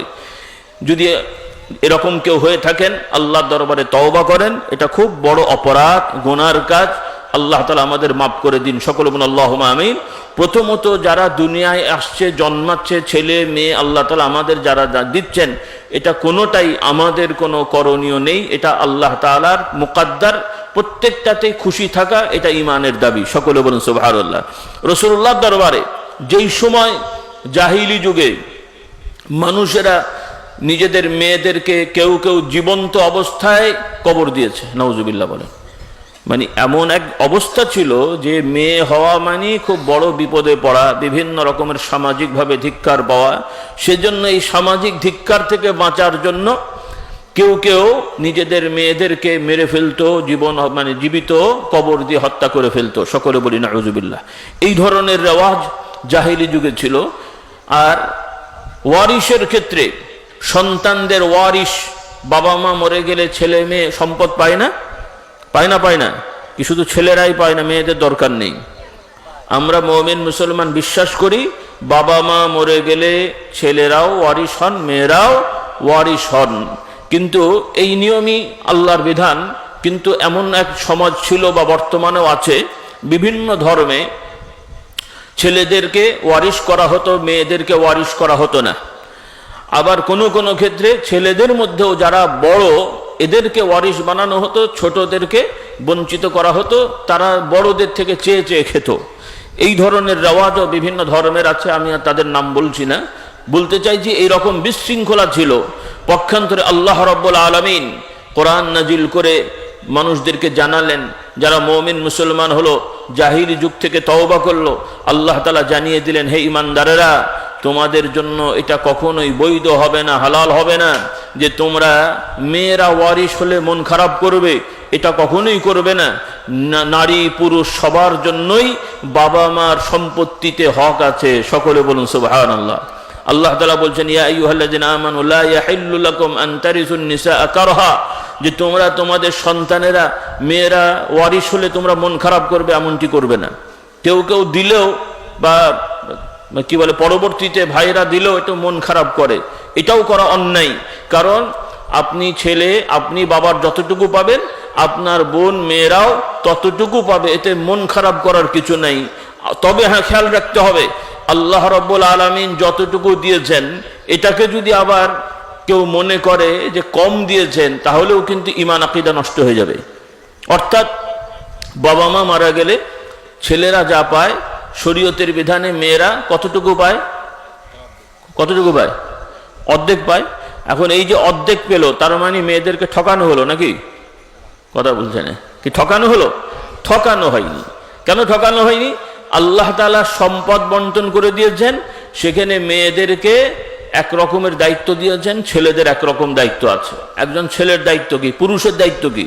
পুরুষ মানে হলো, হয় সে বাবা, মানে প্রথমত হয় সে স্বামী হবেন, অথবা পরবর্তীতে বাবা হবেন। যখন স্বামী হলেন, স্ত্রীর, তার বইয়ের ভরণ পোষণ, খাওয়া দাওয়া, থাকা, সর্বকিছুর খরচের দায়িত্ব কার? কার দায়িত্ব? স্বামীর। নাকি 6 মাস বউ চালাবে, 6 মাস স্বামী চালাবে, এরকম দেওয়া যাচ্ছে নাকি? তাহলে পুরোপুরি খরচের দায়িত্ব হলো স্বামীর। আচ্ছা গেল। এরপরে যখন বাবা হলেন, মানে বউ আছে, সন্তানাদি আছে, এই সন্তানের ভরণ পোষণ, 2, 3, 4, 6টা সন্তান হলো। এখন এই ছেলে মেয়েদের দুটো হলে একটা বাপ মা চালাবে আর একটা বাপ চালাবে নাকি?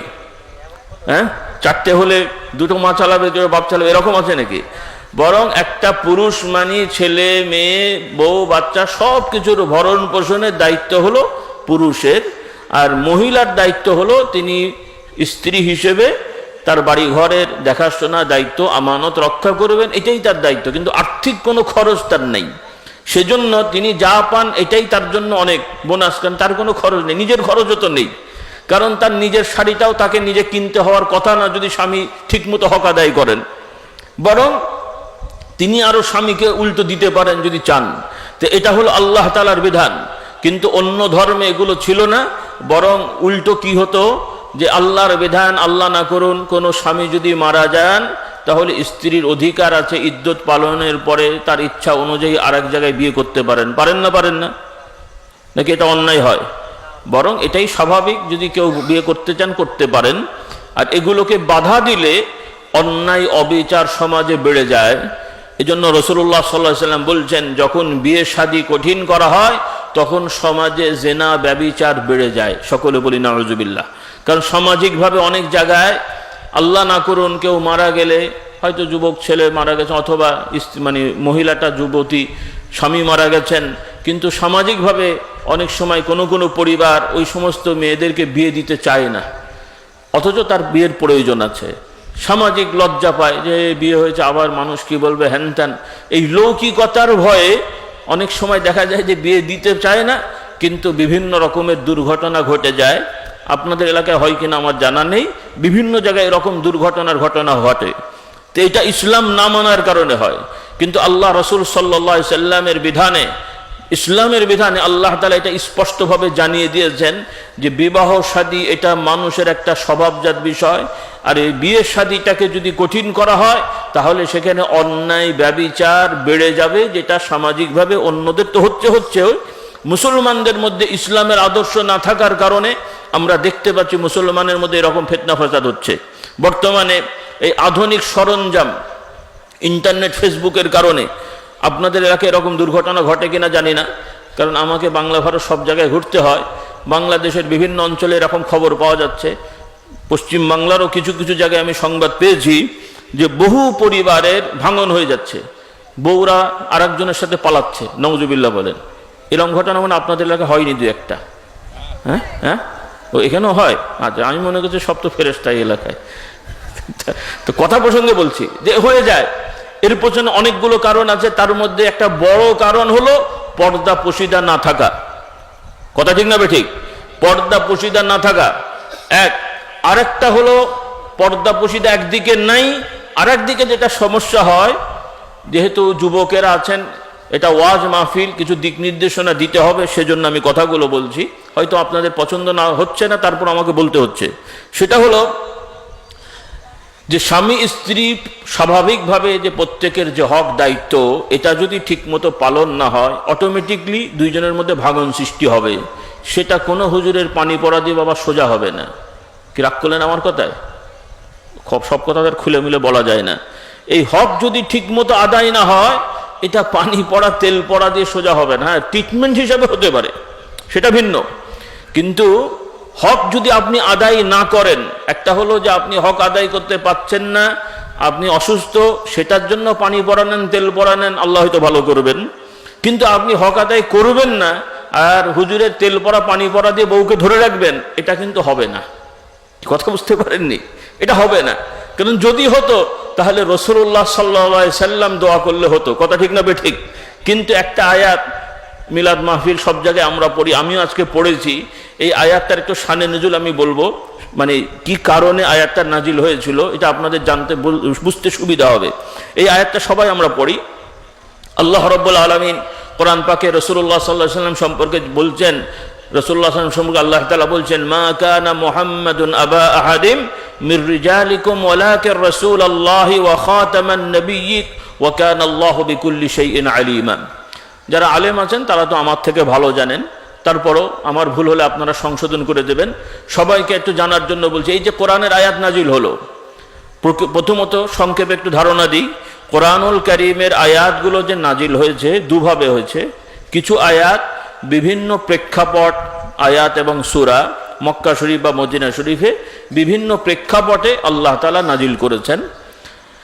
এজন্য এই আয়াতগুলোকে নাজিল হওয়ার কিছু কারণকে শানে নুজুল, আসবাবুন নুজুল বলা হয়। এটা হলো কিছু আয়াত সূরার ব্যাপার। আর কিছু আয়াত সূরা আল্লাহ রাব্বুল আলামিন বিভিন্ন সময় রাসূলুল্লাহকে দিক নির্দেশনা দিয়ে নাজিল করেছেন, কোনো সেরকম স্পেসিফিক সুনির্দিষ্ট কারণ ছিল না। তো যেটা হোক, তো এই আয়াতটার একটা কারণ ছিল যে এই আয়াত নাজিল হলো। প্রথমত আয়াতের অনুবাদটা সংক্ষেপে একটু বলছি। আল্লাহ রাব্বুল আলামিন রাসূলুল্লাহ সাল্লাল্লাহু আলাইহি সাল্লাম সম্পর্কে বলছেন যে মুহাম্মদ সাল্লাল্লাহু আলাইহি সাল্লাম তোমাদের কোনো পুরুষদের পিতা নন।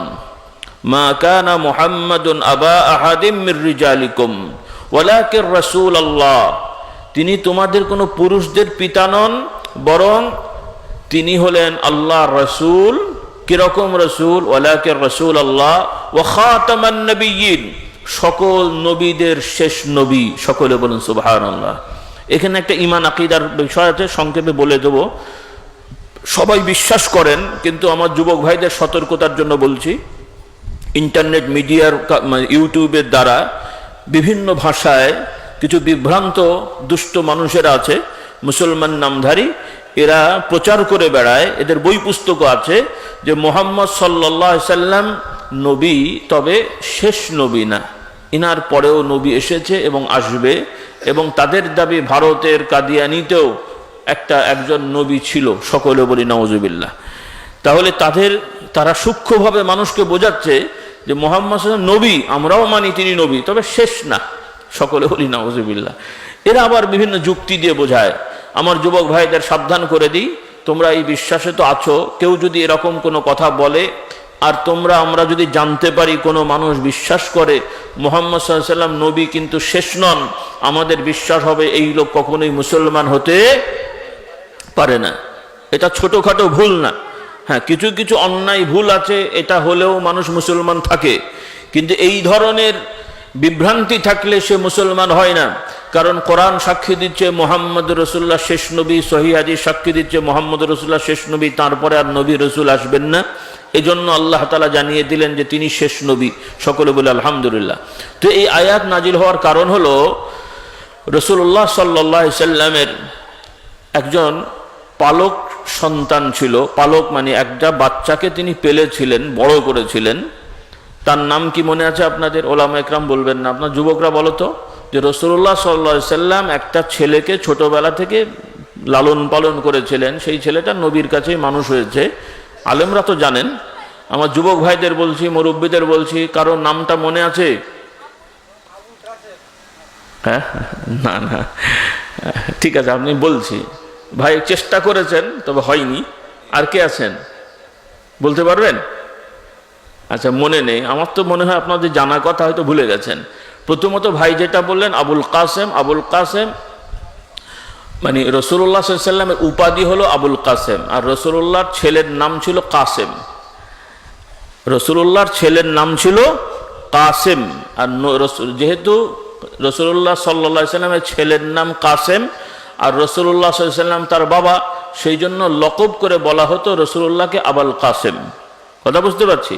তাহলে কাসেম রাসূলুল্লাহ সাল্লাল্লাহু আলাইহি সাল্লামের নিজের ছেলে, কিন্তু রাসূলুল্লাহ সাল্লাল্লাহু আলাইহি সাল্লামের 4জন ছেলেই ছোটবেলায় মারা গেছেন, কেউ বড় হননি, মানে পুরুষ হননি, যুবক হননি, শিশু বয়সেই মারা গেছেন। এনারা রাসূলুল্লাহ সাল্লাল্লাহু আলাইহি সাল্লামের নিজের ছেলে। আর আরেকজন বাচ্চা ছোটবেলায় রাসূলুল্লাহ সাল্লাল্লাহু আলাইহি সাল্লামের দরবারে এসেছিলেন, তিনি খুব সম্ভ্রান্ত পরিবারের বাচ্চা, কিন্তু ওই যুদ্ধ বিগ্রহের কারণে ওই আরবের কিছু লোকেরা ওনাকে আরেক জায়গা থেকে কিনে নিয়ে এসেছিল। মানে যুদ্ধ বিগ্রহের কারণে এই বড় লোকের ছেলেকেই কিডন্যাপ করে শত্রুপক্ষ নিয়ে গেছিল, তারা আবার দাস হিসেবে বিক্রি করে দিয়েছে। আর সেই ছেলেকে রাসূলুল্লাহ সাল্লাল্লাহু আলাইহি সাল্লামের কাছে তিনি থাকলেন, কিন্তু রাসূলুল্লাহ সাল্লাল্লাহু আলাইহি সাল্লাম বুঝতে পারলেন খুব সম্ভ্রান্ত পরিবারের ছেলে। আর ওনার বাবা মারাই মোটামুটি ছেলে না পাওয়ার কারণে খুঁজছিলেন যে কোথায় আছে কোথায় আছে কোথায় আছে, খুঁজতে খুঁজতে খবর পেয়েছেন যে ওনার সবাইকে বলেছেন, ব্যবসায়ীদেরকে, আমার এরকম ছেলে মেয়েরা, একজন ছেলে হারিয়ে গেছে, তারে দেখতে এরকম, শুনতে এরকম।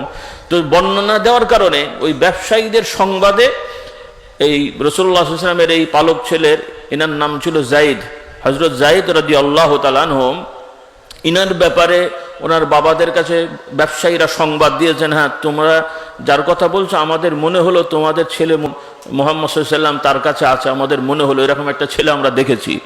তো এরপরে যখন ওনারা খুঁজতে খুঁজতে এলেন, কিন্তু মজার বিষয় হলো যে রাসূলুল্লাহ সাল্লাল্লাহু আলাইহি সাল্লামের কাছে হযরত যায়েদ রাদিয়াল্লাহু তাআলা, তখন ছোট মানুষ, যায়েদ রাদিয়াল্লাহু তাআলা থাকলেন, কিন্তু বাবা মা এসে যখন ওনাকে চাইলেন, রাসূলুল্লাহ সাল্লাল্লাহু আলাইহি সাল্লাম বললেন যে এই যদি যেতে চাই তোমরা নিয়ে যেও, কিন্তু পরে তিনি যেতে চাইলেন না। সকলে বলুন সুবহানাল্লাহ।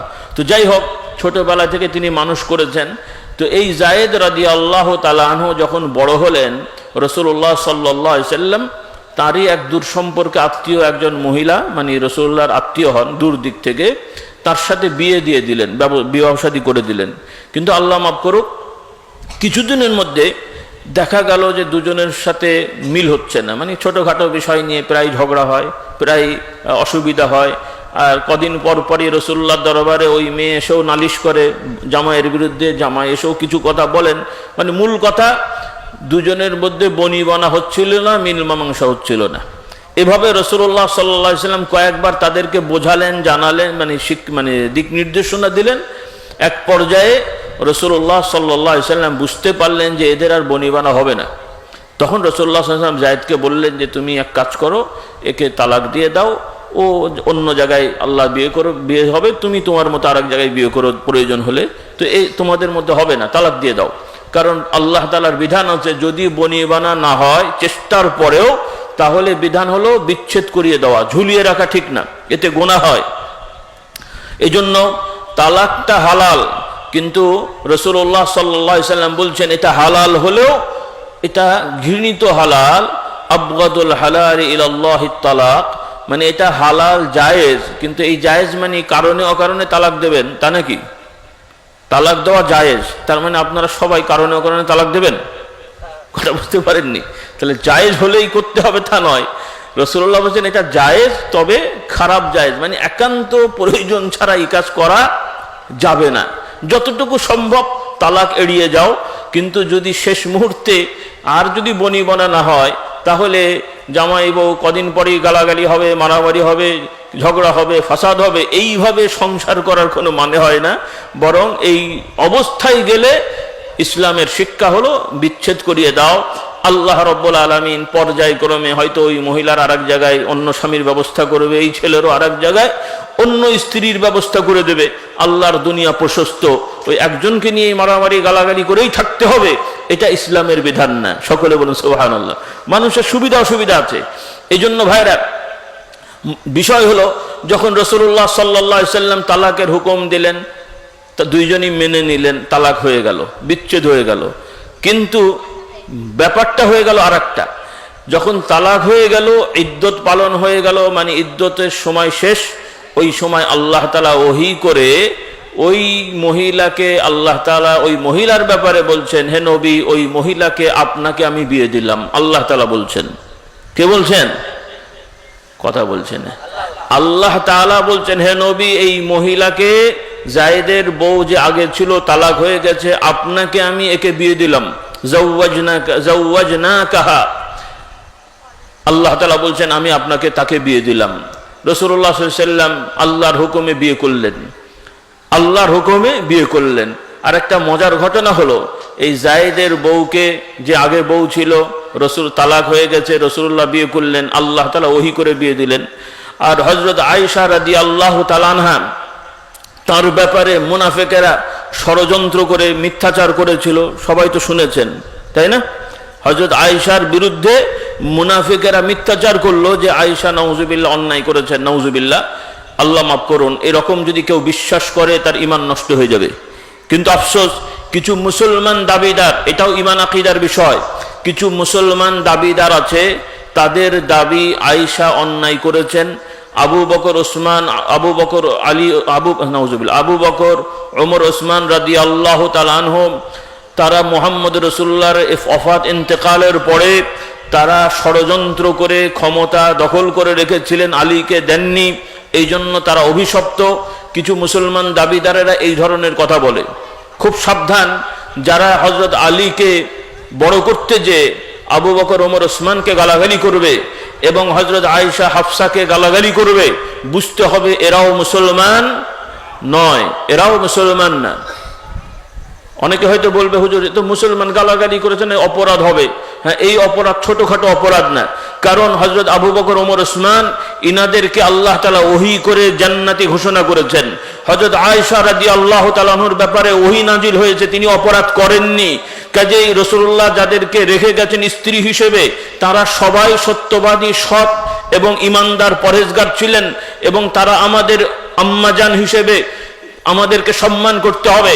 আল্লাহ রাব্বুল আলামিন কোরআন পাকে বলছেন যে আল্লাহর নবীর স্ত্রীগণ তোমাদের আম্মাজান, ওয়া আজওয়াজুহু উম্মাহাতুকুম, তারা হলেন তোমাদের আম্মাজান। তাহলে যে রাসূলুল্লাহ সাল্লাল্লাহু আলাইহি ওয়াসাল্লাম তার শেষ নিঃশ্বাস পর্যন্ত যাদেরকে স্ত্রী হিসেবে রেখে গেছেন তারা সকলেই সৎ এবং জান্নাতি, এই ব্যাপারে যদি কোনো মানুষ সন্দেহ করে, সে যত বড় দাড়িওয়ালা, জুব্বাওয়ালা, মাওলানা হুজুর হোক, সে কাফের কাফের কাফের, তাকে মুসলমান বললেও কাফের হবে।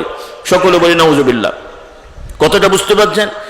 আমি এই কথাটা বলছি এজন্যে যে এই ভারতীয় উপমহাদেশে একদল মানুষ হযরত আলীর প্রশংসা করতে যে, তাকে ভালোবাসতে যে এনাদেরকে খাটো করেন।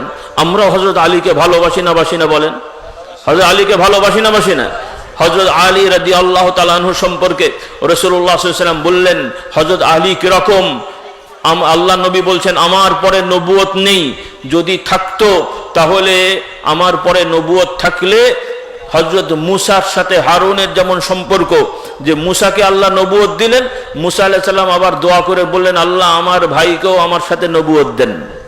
এই আয়াত শুনেছেন না আপনারা? মুসা আলাইহিস সালামও নবী, হারুনও নবী, দুইজন ভাই না? কিন্তু নবুয়ত কিন্তু একসাথে আসেনি। প্রথম নবুয়ত এসছে মুসা আলাইহিস সালামের উপরে। মুসা আলাইহিস সালাম কথা বলতে যে একটু আটকাতো, জবানে একটু অসুবিধা ছিল।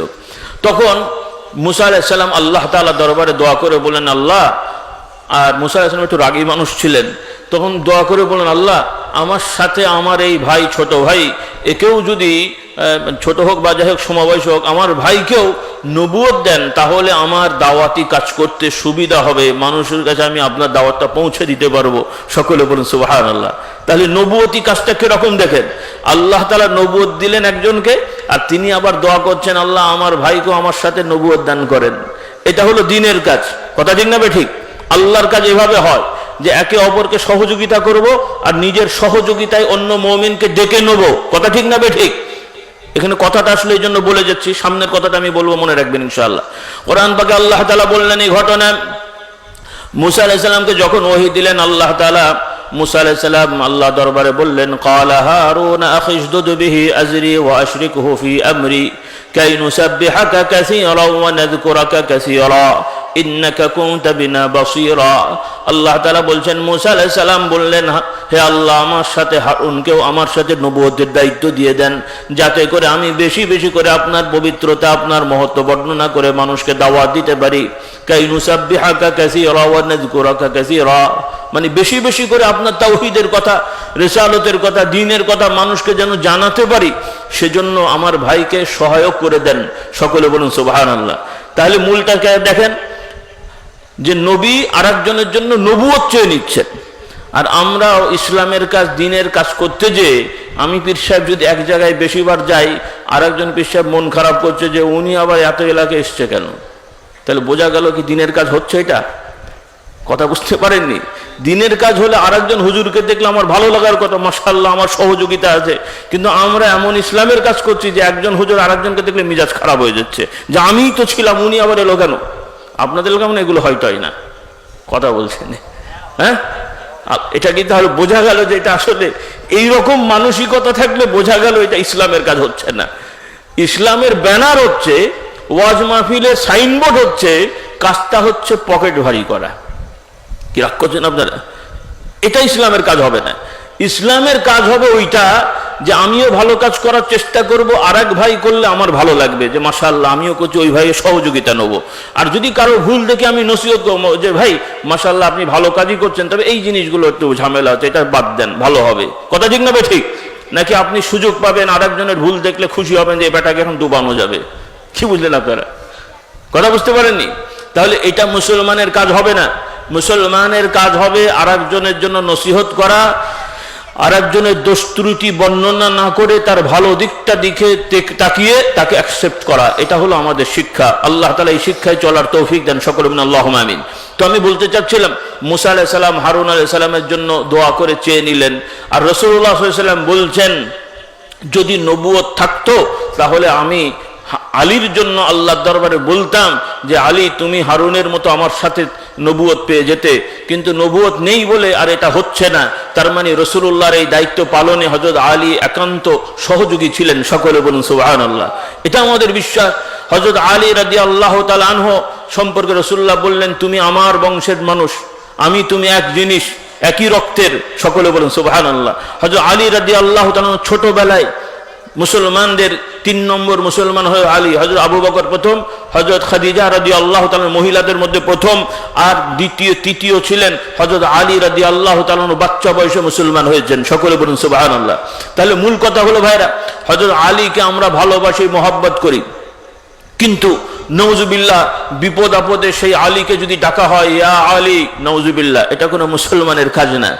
আবার তাবিজও দেওয়া হয়, আলেম ওলামারা সাবধান থাকবেন। আপনারা হয়তো বেখেয়ালে দিয়েছেন কিনা আমার জানা নেই, কিছু তাবিজে লেখা আছে নাদে আলী ফাইন্নাহু মাজহারুন লিল আজায়েব, একটা তাবিজ আছে নাম হলো নাদে আলী, শুনেছেন কিনা আমি জানি না, আপনারা তো জানার কথা না। আলেম ওলামাদের সাবধান করি, প্রথমত আপনারা চেষ্টা করবেন ঝাড়ফুঁক দেওয়া, কোরআনের আয়াত হাদিসের দোয়া পড়ে ফু দেবেন, পানিতে তেলে ফু দেবেন, মানুষ ব্যবহার করবে, এটা হলো সুন্নত। একান্ত জরুরত হলে কেউ পড়তে পারে না, ফু দিয়ে দাও রাখা যায় না, নিয়মিত পানি তেল ব্যবহার করতে পারবে না, এই ধরনের মামলা হলে সেক্ষেত্রে ওলামারা সতর্কতামূলক সাবধান করেছেন যে তাহলে কাগজে লিখে কোরআনের আয়াত দোয়া দিও, তাহলে এটা কাজে লাগবে ইনশাল্লাহ। এটা হলো একান্ত জরুরত, নাচারে পড়ে দেওয়া হয়। কিন্তু গণহারে এখন যেভাবে আপনারা তাবিজ নেওয়া শুরু করেছেন, দেওয়া হচ্ছে ভাই, শরীয়তে এটা কিন্তু এভাবে উচিত না। রাগ করছেন আপনারা? কথা বুঝতে পারেননি? রাগ করছেন? কারণে অকারণে আমি হুজুরও বলছি বাবা একটা গলায় রাখো, আপনারাও কারণে অকারণে বলছি হুজুর একটা তাবিজ দেন গলায় রাখি। আরে মুশকিলের কথা। আমি এই জন্য রসিকতা করে বলি যে বাবা আমি সাধারণত এগুলো দিই না, একান্ত ওজোর থাকলে যখন দরকার হয় তখন দিই, যেটা আমি জানি যে বিশ্বাস করি। এটাও মুজাদ্দিদ জামানের উসুলের আলোকে বলছি, মুজাদ্দিদ জামান তাবিজ দিয়েছেন, কিন্তু যেভাবে গণহারে এখন পাবলিক দিচ্ছে ভাই, আমার বিশ্বাস উনি ওভাবে দেননি, কারণ তারও সেখানে কথা আছে। তো আমি বলতে চাইছি ভাইরা, তাবিজ অনেক সময় আমার কাছে চায় মানুষ, তো আমি জিজ্ঞেস করি, অনেকেই মাশাআল্লাহ বাংলা পড়তে জানে, সূরা কেরাত জানে, তখন বলি যে ভাই তুমি সূরা জানো, ফাতিহা জানো, জানে, সূরা ফালাক জানে, ইখলাস জানে, আয়াতুল কুরসি জানে, বাংলা পড়তে জানে। আলহামদুলিল্লাহ আমার কিছু বই পুস্তক আছে, দোয়ার পরে আপনারা সংগ্রহ করতে পারবেন ইনশাআল্লাহ।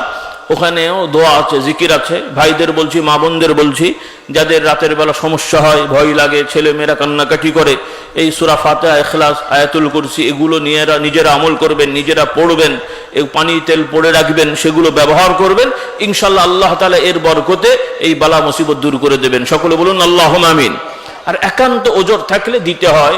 তো আমি অনেক ভাইকে বলি যে ভাই তোমার জন্য তাবিজ লাগবে না, বরং আমি কিছু আমল দিই, যদি ইনশাআল্লাহ তুমি করতে পারো, তোমাকে গলায় তাবিজ ঝুলাতে হবে না, তুমি নিজেই তাবিজ হবে। সকলে বলুন সুবহানাল্লাহ। কি কথা বুঝতে পারেননি? যে আপনাকে আমি তাবিজ বানাবো, তার মানে আপনাকে মাদলিতে ভরবো নাকি? কিভাবে হবেন? তাবিজটা কি? যে কাগজে আপনি আয়াত লিখলেন, সেটা গলায় ঝুলালেন। তাবিজ মানে হলো নিরাপত্তা চাওয়া হচ্ছে, এটার দ্বারা আপনি নিরাপত্তা চাইছেন। তো প্রশ্ন হলো, যে আয়াতগুলো কোরআনের আয়াত, হাদিসের দোয়া কাগজে লিখে গলায় ঝুলাচ্ছেন ওজরের কারণে, কি কারণে? যে আপনি পড়তে জানেন না, নিয়মিত আমল করতে পারছেন না, কেউ আপনাকে ঝাড়ফুঁক দেবে সেরকম লোক নেই, এটা হলো অল্টারনেট বাইপাস সার্জারি। নাকি ভালো মানুষকেও বাইপাস করবেন আপনারা? কথা বলছেন না। ভালো মানুষকে ধরে ধরে বাইপাস করবেন নাকি? বাইপাস কার? সরাসরি যার হার্ট ব্লক হয়েছে তাকে বাইপাস করতে হয়। কথা ঠিক না? ঠিক।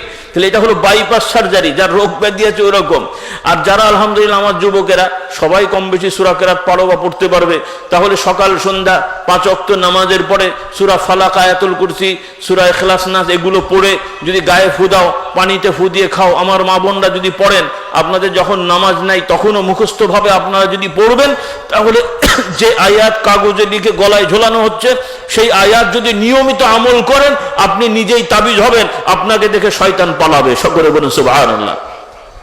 এত আস্তে সুবহানাল্লাহ, মানে কথাটা বিশ্বাস হয়নি, কথাটা বিশ্বাস হয়নি। আমি যদি বলতাম যে তাবিজ লাগবে না বাবা, আমার এই পকেটের টিস্যুটা গলায় ঝোলান, ইনশাল্লাহ মুজাদ্দিদ জামানের ওসিলায় ভালো হবে, আপনারা বলতেন সুবহানাল্লাহ। কি রাগ করছেন আমার কথায়? মানে আগরম বাগরম বলতে বলে পাবলিক বলে সুবহানাল্লাহ, ভালো কথা বলে সুবহানাল্লাহ হচ্ছে না। কেমন কথাটা ভুল বলছি? হযরত ওমর রাদিয়াল্লাহু তাআলা আনহু, যে ওমর রাসূলুল্লাহর দুশমন ছিলেন এক সময়, যে ওমর মুশরিক ছিলেন এক সময়, সেই ওমর নবীর হাতে বায়াত হয়ে মুসলমান হয়ে নবীর শিক্ষা মোতাবেক চলার কারণে আল্লাহ রসুল বলছেন যে ওমর যেখান দিয়ে যায় শয়তান সেখান থেকে পালিয়ে যায়। সকলে বলুন না সুবহানাল্লাহ। তাহলে এখন ওমরকে দেখে শয়তান পালিয়ে যায়, আর যখন ওমর শিরক করেছিল তখন কি পালিয়েছিল না ঘাড়ে বসছিল? কথা বুঝেননি? আমি কি অবজ্ঞা করলাম নাকি? মানে এক সময় ওমরও তো মূর্তি পূজা করেছেন না করেন নাই? রসুলুল্লাহকে মারার জন্য হুমকি হামকি দিয়েছেন না দেন নাই? সেই সময় কি শয়তান পালিয়েছিল না ধরেছিল? তাহলে শয়তান ওই সময় ধরেছিল। আর যখন রসুলুল্লাহর হাতে বায়াত হয়ে তওবা করেছে, এখন ওমর কেমন হলো যে নবীকে ভালোবেসে নবীর আদর্শ মানার কারণে শয়তান এখন ভয়ে পালিয়ে যায়, ওমরকে দেখলে যে ধরতে পারলে সাইজ করবে। সকলে বলে সুবহানাল্লাহ। তো এই জন্য আমার ভাই বোনেরা, আপনারাও এই আমলগুলো করবেন, আল্লাহ তাআলা তৌফিক দেন। সকলে বলেন আল্লাহুম্মা আমিন। এখানে ওজিফা নামাজ শিক্ষা একটা বই আছে, ছেলেরাও নিয়ে যাবেন, মেয়েরাও নিয়ে যাবেন। পর্দা শিক্ষা বই আছে, এরপরে ঈমান আকীদা শিক্ষা বই আছে, আরো আল মুরশিদ ছোট্ট একটা বই মাত্র 10 টাকা, অন্যান্য বই 60 টাকা 70 টাকা 50 টাকা বিভিন্ন দামের আছে। কত টাকা পয়সা তো এমনি ভাই নষ্ট করেন আপনারা। তো এই বইগুলো নিলে ইনশাল্লাহ কাজে লাগবে। আল্লাহ তাআলা তৌফিক দেন, বইগুলো নিয়ে আমল করবেন। আল্লাহ তাআলা সকলকে তৌফিক দেন। সকলে বলেন আল্লাহুম্মা আমিন। তো আমি বলতে চাচ্ছি, এই তাবিজের নামেও কিছু কথা অনেক সময় লেখা হয় যেগুলো শিরকি কথা। যেমন বলছিলাম নাদে আলী, মানে এখানে বলা হচ্ছে যে তোমরা আলীকে ডাকো, হযরত আলীকে তোমরা ডাকো। তাহলে আলীকে যদি আলী আলী বলে ডাকতে পারো, তোমাদের বিপদ আপদ সব কেটে যাবে। সকলে বলি নাউজুবিল্লাহ। কোনো মুসলমানই কাজ করবে? কিন্তু তাবিজের নামে এমন জিনিস অনেকেই আরবি বুঝতে পারে না, লিখে লিখে দিয়ে দিচ্ছে, ফায়দা হচ্ছে বলে। নাউজুবিল্লাহ। আল্লাহ তাআলা আমাদের হেদায়েত করুক। সকলে বলুন আল্লাহুম্মা আমিন।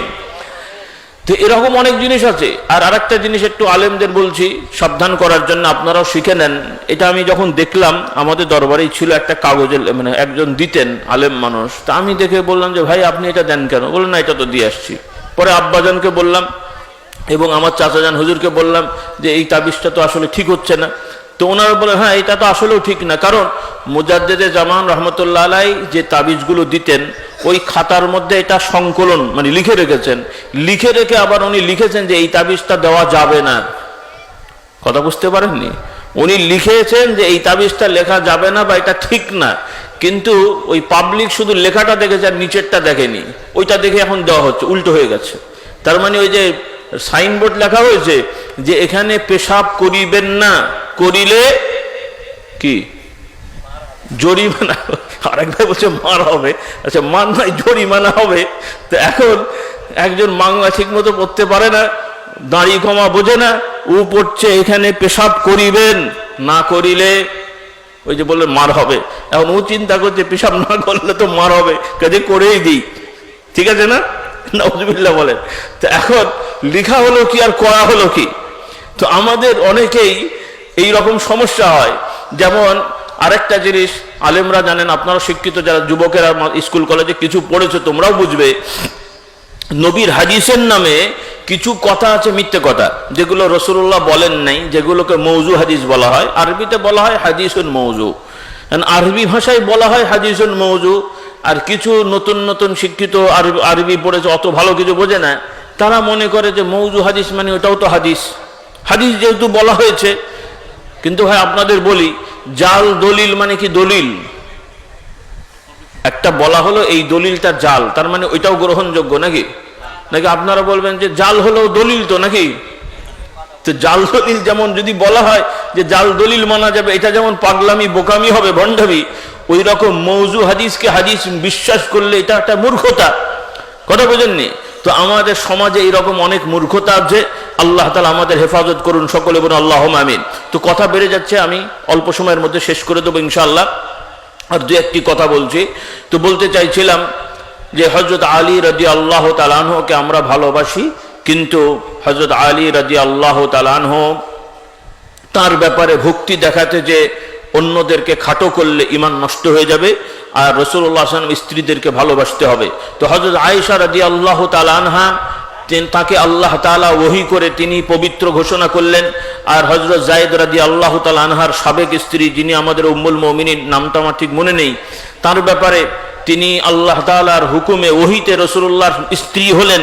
সেজন্য এই দুইজন রাসূলুল্লাহর স্ত্রী মানে সতীন, দুইজনে গল্প করতে করতে মানে রসিকতা করতেন যে একজন বলতেন আল্লাহ তাআলা আমাকে রাসূলুল্লাহর সাথে বিয়ে দিয়েছেন, অন্য কেউ বিয়ে দেয়নি, নবীও আমাকে চয়েস করেনি, লোকেও কেউ বলেনি, আল্লাহ আমাকে ওহী করে বিয়ে দিয়েছেন।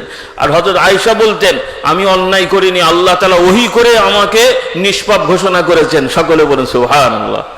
কি রকম জিনিস দেখেন, আল্লাহু আকবার। আমার মা বোনরা শোনেন কত মর্যাদা যে তারা নবীর কাছে বসে নবীর সোহবতে থেকে আল্লাহ তাআলা একজনকে বিয়ে দিচ্ছেন, আর একজন অন্যায় করেনি। সবাই মনে করেছে সন্দেহ হয়েছে, হয়তো হতেও পারে, মেয়ে মানুষ ভুল করতেও পারে, কিন্তু আল্লাহ তাআলা ওহী করে বলছেন যে না, সে কখনো অন্যায় করেনি। সকলে বলেন সুবহানাল্লাহ, আল্লাহু আকবার। এই জন্য আমার ভাইয়েরা, যে কথাটা আমি বলতে চাচ্ছিলাম, আল্লাহ তাআলা মেয়েদের সম্মান বাড়ালেন। কথাটা বোঝেন যে মেয়েরা অন্য জায়গায় বিয়ে করবেন, এতে কোনো শরীয়তে বাধা নেই। আর এখানে ইসলামের একটা শরীয়ত হলো যে পালক পুত্র, মানে যেই ছেলেকে পালা হয়, মেয়েকে পালন করা হয়, সে যদি আপনার স্ত্রীর দুধ পান না করেন, শুধু বাড়িতে থাকেন, খাওয়া দাওয়া করেন, আপনি ছোটবেলা থেকে মানুষ করেছেন, কিন্তু আপনার স্ত্রী দুধ পান করেননি, বংশীয়ভাবে ওয়ারিশ হিসেবে সে আপনার ছেলে মেয়ে হবে না, এবং শরীয়তের দৃষ্টিতেও সে আপনার ছেলে মেয়ে হবে না। অর্থাৎ একজন বেগানা পুরুষ, অন্য যুবক যেমন শরীয়তের দৃষ্টিতে তার সাথে পর্দা পশিদা অন্যান্য জিনিস যেমন হালাল হারামের বাছবিচার করতে হয়, এই ধরনের পালিত ছেলে মেয়ের সাথেও ওই শরীয়ত মানতে হবে। মানে একটা মেয়েকে যদি আপনি ছোটবেলা থেকে লালন পালন করেন, সে যখন সাবালিকা হয়ে গেছে, আপনি স্বাভাবিকভাবে তার মুরব্বী, হয়তো বাবা ডাকেন, চাচা ডাকে সে, কিন্তু আপনি আসলে তার বাবা না।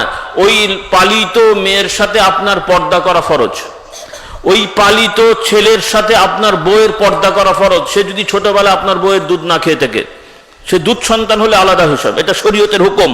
এবং আল্লাহ যদি দরকার হয় ওই মেয়েকে আপনি বিয়ে করতে পারেন, ওই ছেলেকেও নাউজুবিল্লাহ, আপনি আল্লাহ না করুক যদি আপনি মারা যান, আপনার বউ বিয়ে করতে পারে, শরীয়তের বিধান। আর লোকেরা লটিয়ে দিল রাসূলুল্লাহ সাল্লাল্লাহু আলাইহি ওয়াসাল্লাম, আমার কথা বুঝতে কষ্ট হয়, শরীয়তের বিধান বলছি। আর একটু কথা আছে সামনে, যে লোকেরা লটিয়ে দিল রাসূলুল্লাহ সাল্লাল্লাহু আলাইহি ওয়াসাল্লাম যখন ওই মেয়েকে বিয়ে করলেন, লোকেরা লটালো, মুনাফিকেরা বিশেষ করে একটা সুযোগ পেয়ে গেল মানুষের কান ভারী করার জন্য। কি সুযোগ? মুনাফিকরা মুস্কি মানে ভেতরে ভেতরে বলে বেড়ালো, দেখলে মুহাম্মদ সাল্লাল্লাহু আলাইহি ওয়াসাল্লাম কেমন কাজ করলো, নিজের ছেলের বউকে বিয়ে করেছে। নাউজুবিল্লাহ বলেন, শুনতে কেমন লাগছে? ছেলের বউকে বিয়ে করেছে, শুনতে খারাপ লাগছে না? ছেলের বউকে বিয়ে করে ওরা লটালো যে রাসূলুল্লাহ ছেলের বউকে বিয়ে করেছে। আল্লাহ তাআলা তখন ওহী করলেন যে আসলে যায়েদ তো রাসূলুল্লাহর ছেলে না, উনি তো রাসূলুল্লাহর ছেলে না, উনি রাসূলুল্লাহর ঘরে মানুষ হয়েছে, উনি তো আসলে রাসূলুল্লাহর রক্তের সম্পর্কিত ছেলে না। এই জন্য আল্লাহ তাআলা বলছেন যে মুহাম্মদ রাসূলুল্লাহ তোমাদের কোনো ছেলেদের পিতা না, মানে তোমরা যাদের কথা বলছো এরকম কোনো পুরুষদের পিতা তো তিনি নন, কারণ তার ছেলেমেয়েরা সব ছোটবেলায় মারা গেছে, ওনারা কেউ বড় হননি। আর এই যে যায়েদ, ইনি রাসূলুল্লাহর ছেলে না, পালক পুত্র হিসেবে তোমরা বলছো, কিন্তু এই ছেলে নাই, সাধারণ মানুষ। কাজেই একজন অপরিচিত মানুষের বউ তালাক হয়ে গেলে তাকে যেমন বিয়ে করা যায়, ওই রকম এই ধরনের লালিত পালিত ছেলে বা মেয়ে, তার স্বামী বা বউ যদি মারা যায়, তাহলে এই ছেলে মেয়ের সাথেও শরীয়তে বিয়ে শাদীতে কোনো বাধা নাই, এটা আল্লাহ তাআলার একটা বিধান। তো আমি বলতে চাইছি ভাই, আল্লাহ না করুক সামাজিকভাবে কোনো মেয়ে যদি তালাক হয়ে যায়, তাহলে ওই মেয়েকে দোষারোপ করা যায় না, এবং আপনারাও মন খারাপ করবেন যে এই মেয়ে খারাপ মেয়ে, তালাক হয়ে গেছে, কাজেই বিয়ে করা যাবে না। এই যদি আল্লাহ না, যদি স্পষ্ট কোনো অন্যায় না জানা থাকে, তাহলে তালাক হলেই কোনো ছেলেকে খারাপ বলা যাবে না, কোনো মেয়েকে খারাপ বলা যাবে না, সামাজিকভাবে তাকে সম্মান মেনে নিতে হবে, এটা ইসলামের বিধান। কিন্তু আফসোস হলো অনেক জায়গায় এই বিধানগুলো মানা হয় না। আল্লাহ তাআলা আমাদের হেদায়েত করুন, সকলে বলুন আল্লাহুম্মা আমিন। আর একজন ওই রকম রাসূলুল্লাহ সাল্লাল্লাহু আলাইহি ওয়াসাল্লামের দরবারে এসে বলছেন, ইয়া রাসূলুল্লাহ, একজন মহিলা এসে বলছেন, ইয়া রাসূলুল্লাহ সাল্লাল্লাহু আলাইহি সাল্লাম, আমার স্বামী আমাকে আমার হক দেয় না। তো আমার স্বামী, রাসূলুল্লাহ দরবারে এসে একজন মহিলা বলছেন, ইয়া রাসূলুল্লাহ, আমার স্বামী আমার হক দেয় না, মানে আমার যা পাওনা সে আমাকে ঠিক মতো দেয় না। বাকিটা আপনারা বুঝতে পারেন কি বিষয়। তখন রাসূলুল্লাহ সাল্লাল্লাহু আলাইহি ওয়াসাল্লাম তার স্বামীকে তলব করলেন, ডেকে বললেন, আমার কাছে তোমার বউ এসে নালিশ করছে, তুমি নাকি তার হক ঠিক মতো আদায় করো না, কি কথা ঠিক? সে স্বীকার করলো, ইয়া রাসূলুল্লাহ, আমি অসুস্থ বা পারি না। তখন রাসূলুল্লাহ সাল্লাল্লাহু আলাইহি ওয়াসাল্লাম বললেন, যদি তাই হয় তাহলে তাকে কষ্ট দিও না, সে যদি যেতে চায় তাকে ছেড়ে দাও, তালাক দিয়ে দাও। রাসূলুল্লাহ সাল্লাল্লাহু আলাইহি ওয়াসাল্লামের হুকুমে এই যে কাজ হয়ে গেল। পরবর্তীতে ওই মহিলা আবার আরেক জায়গায় ইদ্যত পালন হওয়ার পরে বিয়ে করেছেন। তো আমি বলতে চাইছি, সামাজিকভাবে আল্লাহ না করুক, আল্লাহ না করুক, এই পরিস্থিতি হলে বাবা মা অভিভাবকেরা মেয়ে ছেলেকে আটকে রাখবেন না, তাতে শরীয়তের খেলাফ হবে, দুর্ঘটনা ঘটবে, বিপদ হবে। আর যদি আল্লাহর আইন আপনারা মানেন তাহলে নারী পুরুষ সবাই শান্তিতে থাকবেন সব জায়গায়। ইসলাম শুধুমাত্র বাহ্যিক কিছু কর্ম নয়, নামাজ রোজা শুধু নয়, এগুলো তো বড় বড় ইবাদত আছেই। সামাজিকভাবে স্বামী স্ত্রীর হক আদায় করা, বাবা মার হক আদায় করা, ভাই বোনের হক আদায় করা, এগুলো ইসলামের বড় আমল। এগুলো যদি লঙ্ঘন হয়, এগুলো যদি অবহেলিত হয়, তাহলে কিয়ামতের ময়দানে দেখা যাবে অনেক নামাজি রোজাদারেরাও এই বান্দার হক নষ্ট করার কারণে তারা আল্লাহর দরবারে আসামি হয়ে শাস্তি পাবে। সকলে বলি নাউযুবিল্লাহ। তো আমার কথাটা হলো, ভাইরা এবং মা বোনদের সকলকে বলছি, আহ্বান করছি যে আল্লাহ তাআলা বলছেন, নারী পুরুষ যারাই ঈমান আমলের উপরে থাকবে আল্লাহ তাআলা শান্তি দান করবেন। এই জন্য আমার যুবক ভাইদের বলছি, ছেলে মেয়েদেরকে নিয়ে দিন শেখাও, স্ত্রীদেরকে পর্দা করাও, স্ত্রীদেরকে নামাজ শেখাও এবং ছেলে মেয়েদেরকে নামাজ রোজা শেখাও। নিজেরা গরিব হলেও বাড়িঘর পর্দার সহিত রাখো। বড় লোকরাই শুধু পর্দা করবে তা নয়, গরিব হোক বড় লোক হোক সবাই তো বাবা জামা কাপড় পরি না, জামা কাপড় সবাই পরি। আমার মা বোনেরা যদি গরিবও হন তারা তো পোশাক পরেন। ইসলামে মানে পর্দা মানে হাজার হাজার টাকার বোরখা পরতে হবে তা তো বলা হয়নি। যতটুকু পারেন, কম দামের হলো বড় বড় চাদর কেনেন, কম দামের হলো বোরখা কেনেন, কিনে আপনারা বাইরে যাওয়ার সময় ওইভাবে পুরো শরীর মাথা থেকে পা পর্যন্ত ঢেকে রাখেন।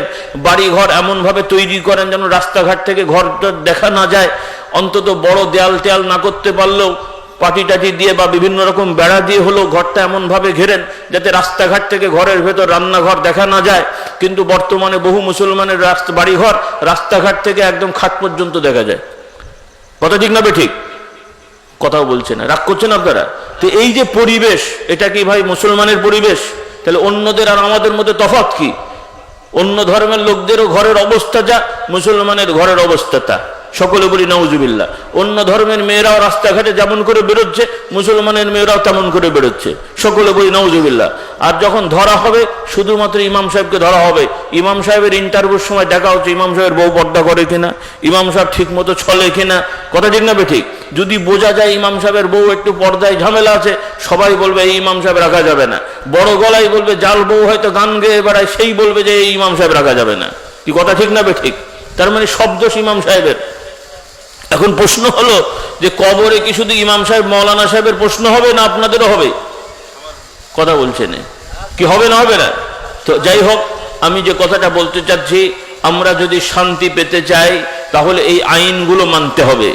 যদি ইসলামের আইন না মানি আর হুজুর পীর সাহেবকে মাঝে মাঝে দাওয়াত দিয়ে হাদিয়া দিয়ে আর খাওয়ান আর মাঝে মাঝে পানি পড়া নিয়ে এসে বাড়িতে রাখেন, তাহলে বাবা প্রকৃত শান্তি পাওয়া যাবে না। সাময়িক হয়তো রোগ ব্যাধি ভালো হবে, সাময়িক হয়তো কিছু সমস্যার সমাধান হবে, কিন্তু কিয়ামতের ময়দানে এবং দুনিয়ায়, কিয়ামত তো পরে, দুনিয়ায় আমরা শান্তি পাবো না। আজকাল অশান্তির বড় কারণ হলো আল্লাহর আইনগুলো ঠিকমতো মানা হচ্ছে না। বাবা মা মারা গেলে তাদের সম্পত্তি ঠিকমতো বন্টন হচ্ছে না। ছেলেমেয়েরা বাবা মার সাথে বেয়াদবি করছে।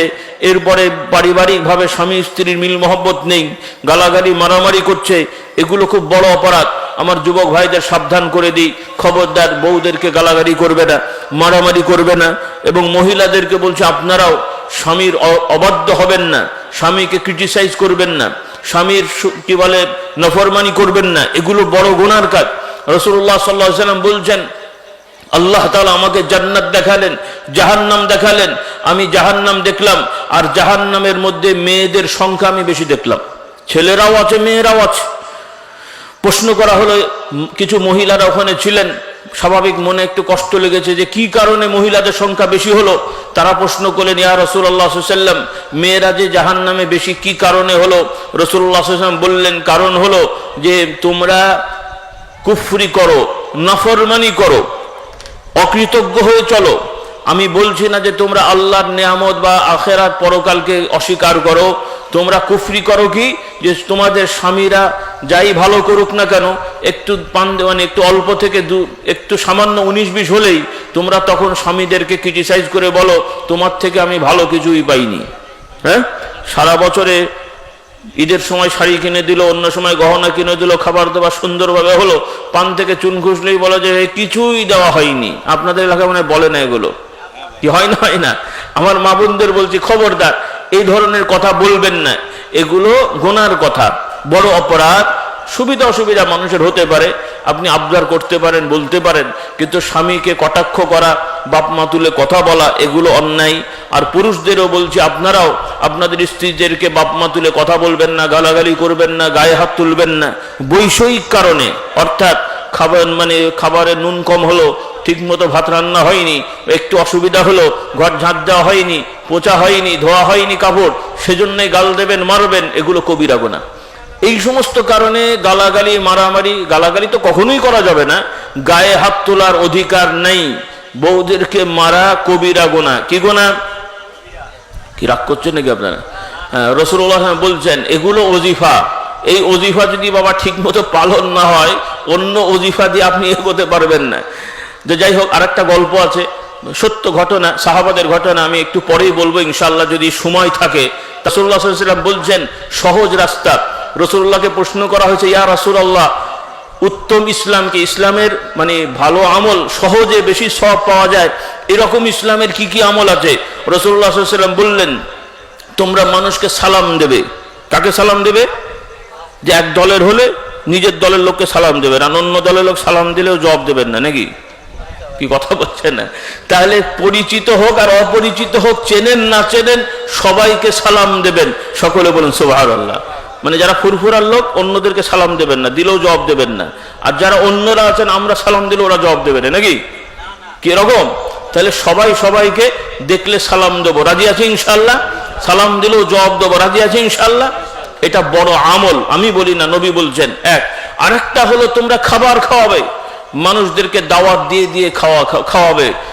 ওয়া আতইমুত তুআম, প্রথম কথা আফশুস সালাম, ওয়া আতইমুত তুআম, মানুষদেরকে খাবার খাওয়াবে।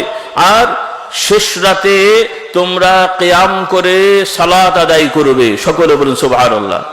মানে নামাজের কিয়াম করবে। সকলে বলুন সুবহানাল্লাহ। আল্লাহ তাআলা তৌফিক দেন। তাহলে কি হবে? রাসূলুল্লাহ বলছেন, তাদখুলুনাল জান্নাতা বিসালাম, আফশুস সালাম ওয়া আতইমুত তুআম ওয়া কুমুল লায়ালি ওয়ান নাসু নিয়াম। শেষ রাতে তোমরা দাঁড়িয়ে কিয়াম করে সালাত আদায় করবে, নামাজ পড়বে, তাহলে খুব শান্তির সহিত তোমরা জান্নাতে প্রবেশ করতে পারবে। সকলে বলুন সুবহানাল্লাহ।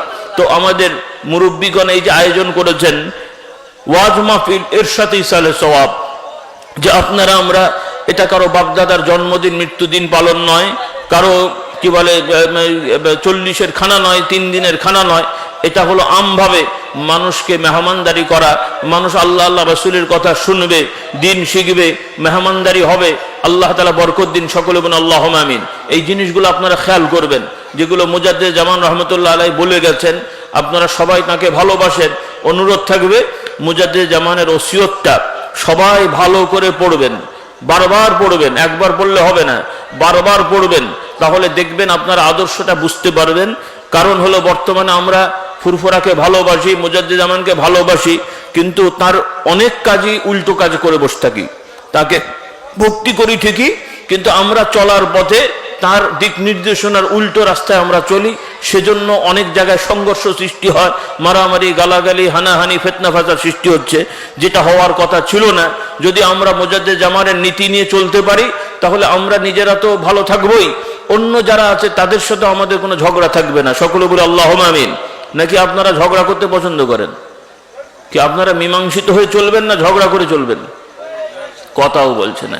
তো যাই হোক, তো যে কথাটা আমি বলতে চাচ্ছিলাম, এটা তো যুবক এবং ভাই বোনদের সবাইকে বলছি, বা তোমরা আল্লাহওয়ালা মানুষদেরকে ভালোবাসো, আমাদের মুরব্বীদের ভালোবাসো। এই ভক্তি ভালোবাসাটা কাজে লাগাতে হবে, নিজেরা একটু আদর্শের উপরে থাকতে হবে। জামাতে নামাজের অভ্যাস করো, বিড়ি সিগারেট বন্ধ করে দাও, আল্লাহ তাআলা মাফ করুন, এবং দাড়িটা রাখার চেষ্টা করো, কারণ এটা নফল নয়। টুপি মাথায় দিয়েছো, ভালো সব হবে, না দিলে গোনা হবে না, কিন্তু দাড়ি চাঁচলে ছোট করলে গোনা হবে। কাজেই এই গোনা থেকে তোমরা বেঁচে থাকো। অনেকে হয়তো জানো না, সেজন্য ভুল করেছো, অনেক মুরব্বীরা জানেন না, ভুল করেছেন, আজকে জেনে গেলেন। আমার ভাইয়েরা সকলেই দাড়িটা ছেড়ে রাখবেন, মোচ ছোট রাখবেন, বিড়ি সিগারেট খাবেন না, টুপি মাথায় রাখবেন। মা বোনদের বলছি পর্দার সহিত চলবেন। আল্লাহ তাআলা সবাইকে বরকত দিন, সকলে বলুন আল্লাহুম্মা আমিন। এবং প্রত্যেকের ছেলে এবং মেয়ে ছোটবেলা থেকেই সহি করে কোরআন শেখাবেন, অর্থাৎ 10-11 বছরের ভেতরে যাতে করে আলহামদুলিল্লাহ সূরা সহ ছোট ছোট বেশ 5-7-10টা সূরা মুখস্থ হয়ে যায়, কোরআন শরীফ রিডিং পড়তে পারে। এই ধরনের উদ্যোগটা আপনারা নেওয়ার চেষ্টা করবেন। এখানে মসজিদ আছে, মক্তব আছে, এটাকে কেন্দ্র করে এই সমস্ত আমলগুলো করার চেষ্টা করবেন। আল্লাহ তাআলা সকলকে তৌফিক দেন, সকলে বলুন আল্লাহুম্মা আমিন।